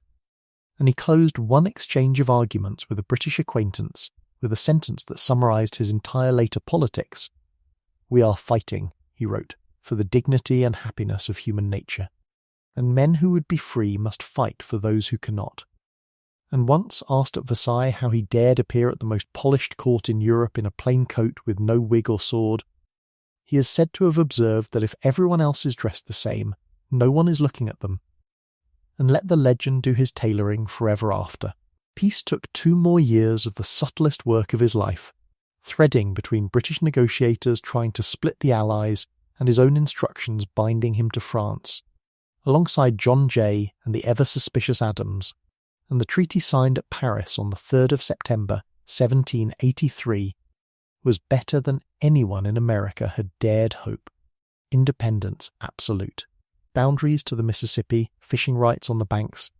and he wrote to a friend the sentence that should hang in every war office on earth: "There never was a good war or a bad peace." The negotiation that produced those words had been a nervous, delicate thing. 3 American commissioners of very different tempers working in a foreign capital with instructions from Congress that bound them to do nothing without the knowledge and consent of the French court, and it fell to the oldest of them to decide at the crucial moment that those instructions were wrong. Franklin loved France and owed her much and meant to keep faith with her,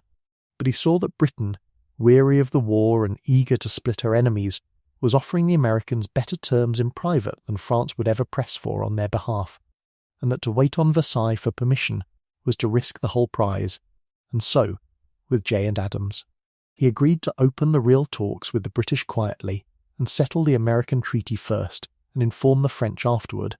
a piece of controlled disloyalty that won his country a continent, and then, the deed done, he wrote the French minister Vergennes a letter of such disarming candour and gratitude, owning the irregularity, praising France's generosity, and warning that the English flattered themselves they had divided the Allies, that the offended minister forgave him and even advanced one more great loan, so that the old man managed the singular feat of going behind France's back and keeping her friendship in the same season, which is nearly the definition of a great diplomat, and is certainly the definition of Benjamin Franklin. That same autumn, Paris went mad for a new miracle, and he had the best seat in Europe.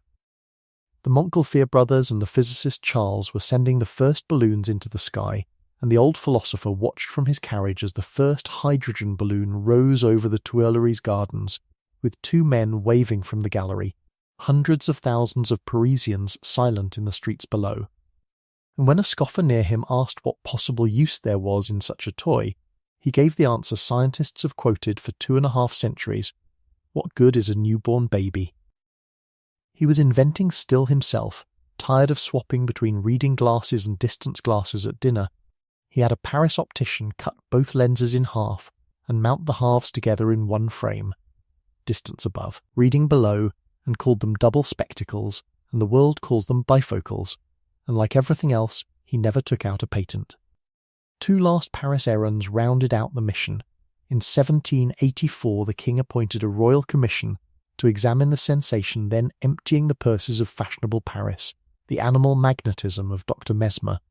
who claimed to cure by directing an invisible fluid through the body, and he named the American philosopher to lead it alongside the chemist, Lavoisier. The commissioners did something quietly historic. They designed what we would now call blind trials. Patients magnetized without knowing it who felt nothing. Patients told they were magnetized who convulsed at plain, untreated trees and cups of ordinary water in the Passy Garden, and the report concluded that the fluid did not exist, and that imagination, expectation.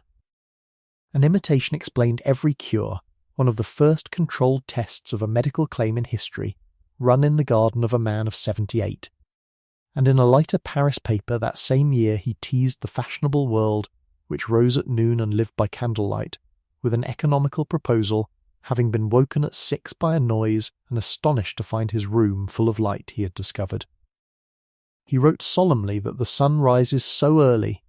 and calculated to the leave what Paris would save in candles if its citizens rose with it, suggesting church bells and, if needed, cannon to help, and out of that little joke about wasted daylight the modern world eventually built its clock shifting, which he would have found much funnier than we do. In 1785 Congress at last let him come home, and Jefferson, arriving to replace him, corrected everyone who used that word. "No one can replace him." Jefferson said, "I am only his successor."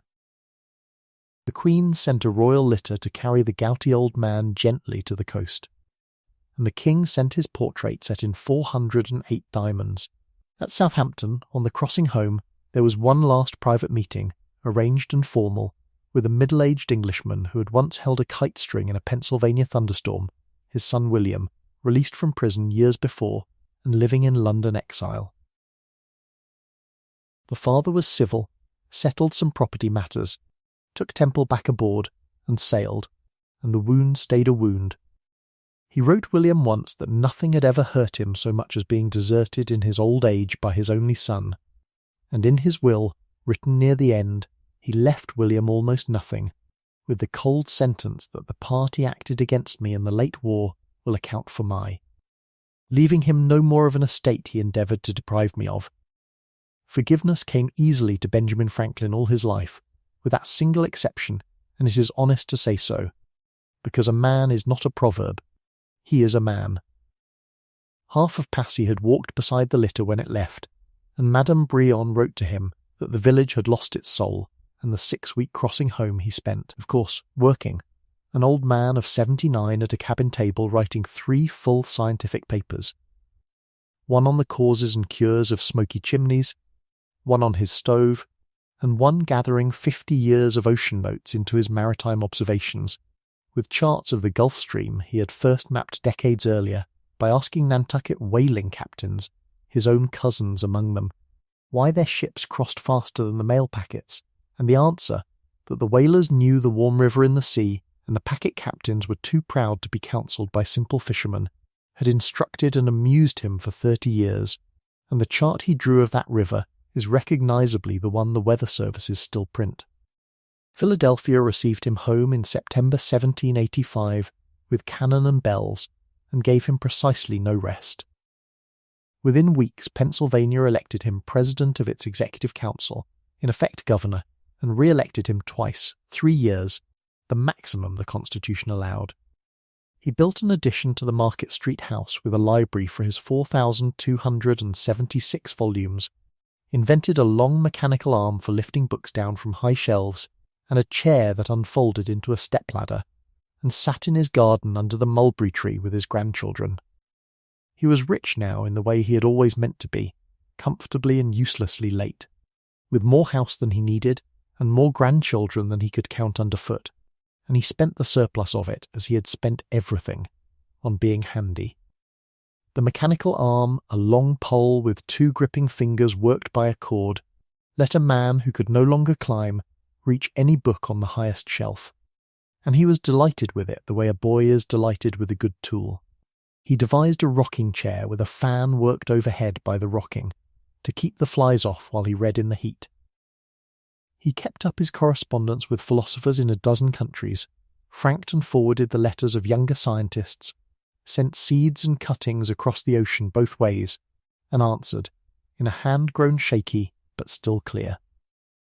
The endless letters of strangers who wrote to the most famous private man alive, asking his opinion on everything from the education of a daughter to the founding of a town,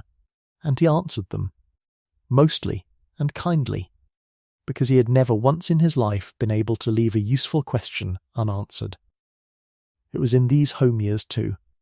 that he wrote the small essay this channel is perhaps most obliged to mention, a piece for a friend called The Art of Procuring Pleasant Dreams, in which the old philosopher set down his considered method for sleeping well, and his advice has aged startlingly little. Eat lightly at supper, he counselled, for heavy meals make heavy nights. Keep the bedchamber aired and never sleep in a room shut tight, for he was sure that fresh air, so long feared as a bringer of chills, was a friend to rest, and he had preached that doctrine to poor John Adams in the little inn bed years before. Use thin coverings, and when you wake in the night hot and restless, he advised, throw back the covers, let the bed cool. Walk about a moment while the sheets give up their warmth, then lie down again on cool linen, and the pleasant sleep will come. And he confessed that when he could not be troubled to walk, he simply kept 2 beds, and changed from the warm one to the cool one, which he found a great luxury. And if all of that failed, he wrote, there remained one more remedy, an easy conscience, for the bed, he said, is a searching place, and the person who has spent the day doing good, or at least doing no harm, lies down already half asleep. He practised a gentler version of all his old disciplines now, the air bath each morning, sitting an hour in his chamber without clothes over a book, while the window stood open, which alarmed his neighbours and never once, he maintained, gave him cold. The light supper, the evening question from the old virtue book asked more softly than at 20,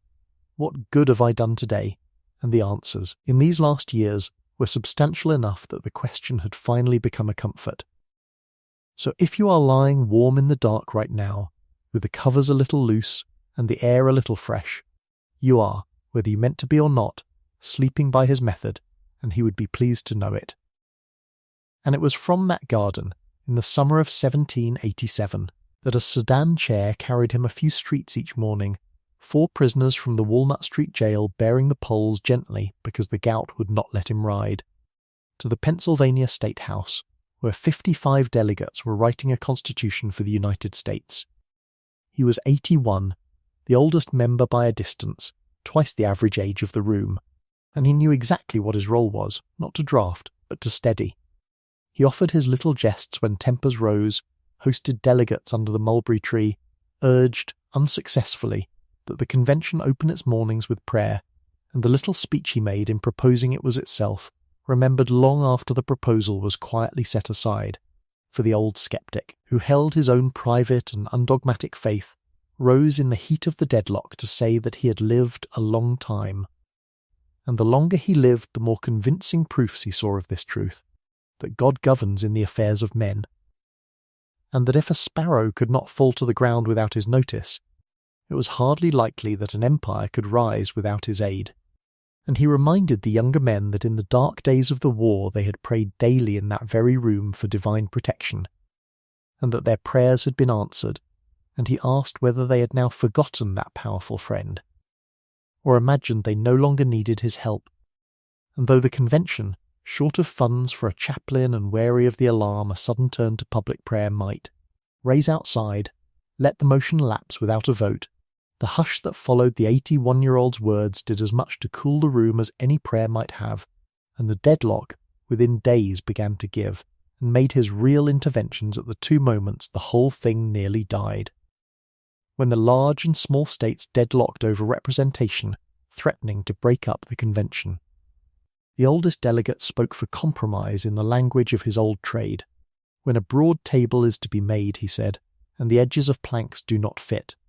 the artist takes a little from both, and makes a good joint, and the committee he sat on backed the bargain, representation by population in one house, equal votes by state in the other, that still shapes every election night. And on the last day, the 17th of September, 1787, he had James Wilson read for him the speech that carried the room, the most famous confession of intellectual humility in American history. I confess that there are several parts of this Constitution which I do not at present approve, but I am not sure I shall never approve them, for having lived long. I have experienced many instances of being obliged by better information, or fuller consideration, to change opinions even on important subjects which I once thought right, but found to be otherwise, and he asked every member who might still object to doubt a little of his own infallibility, and sign. Most did. As the last member signed, he looked toward the president's chair, where a sun with gilded rays was carved on the back, and said that painters had always found it hard to show the difference between a rising and a setting sun, and that through all the months of hopes and fears he had looked at that sun without knowing which it was, but now, at length, he had the happiness to know that it is a rising and not a setting sun. And when a Philadelphia lady, Elizabeth Powell, asked him as he left what the convention had given the country, a republic or a monarchy, he gave the answer that has never stopped echoing, a republic, if you can keep it. He had one fight left in him, and he chose it carefully, and it was the best one. Benjamin Franklin had owned household slaves in his middle years, had printed slave sale advertisements in his newspaper, and he did not pretend otherwise, and in his last years he faced that record and turned against the whole institution with everything he had left. He accepted the presidency of the Pennsylvania Abolition Society, signed as his last public act a petition to the First Congress in February 1790, praying for the abolition of slavery and the end of the slave trade, and when a Georgia congressman answered with a florid speech defending the trade, the dying man, 3 weeks before the end, wrote his last published essay, a perfect parody in which an Algerian pirate of a century before defends, in exactly the congressman's arguments, the enslavement of Christians, and readers went looking for the Algerian's speech in the histories before they caught the joke, and the joke was a blade. To a correspondent who asked in those last months about his religion, he answered with the calm of a man packing lightly that he believed in one God, Creator of the universe, that the most acceptable service we render him is doing good to his other children, and that as to Jesus of Nazareth, he thought his system of morals the best the world ever saw, but had, with most of the present dissenters in England, some doubts as to his divinity, though it was a question he did not dogmatize upon, never having studied it, and expecting soon an opportunity of knowing the truth with less trouble. He died as he had lived, working and joking. Through the last year, bedridden with a stone too large for any surgery, easing the pain with laudanum and conversation, he answered letters, received visitors, corrected proofs of the memoirs he never finished, and when Sally, nursing him, said she hoped he would recover and live many years longer, he answered, "I hope not." When an attendant urged him to shift in bed so he might breathe easier, his last recorded words were, "A dying man can do nothing easy."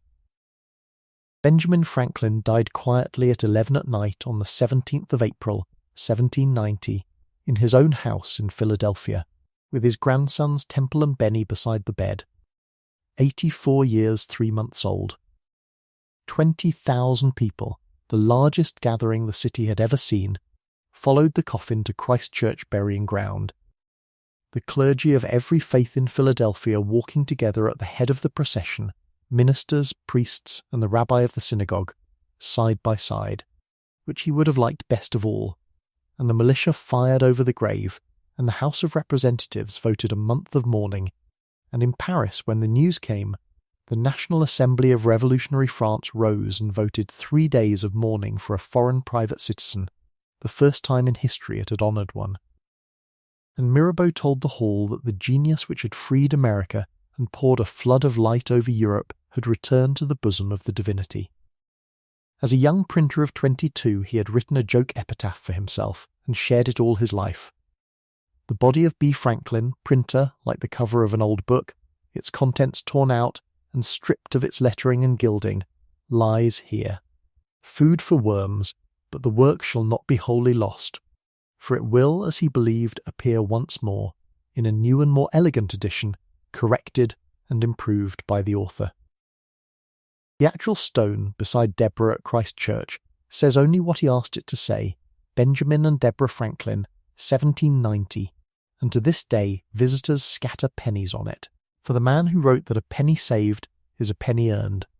Even from the grave he kept working.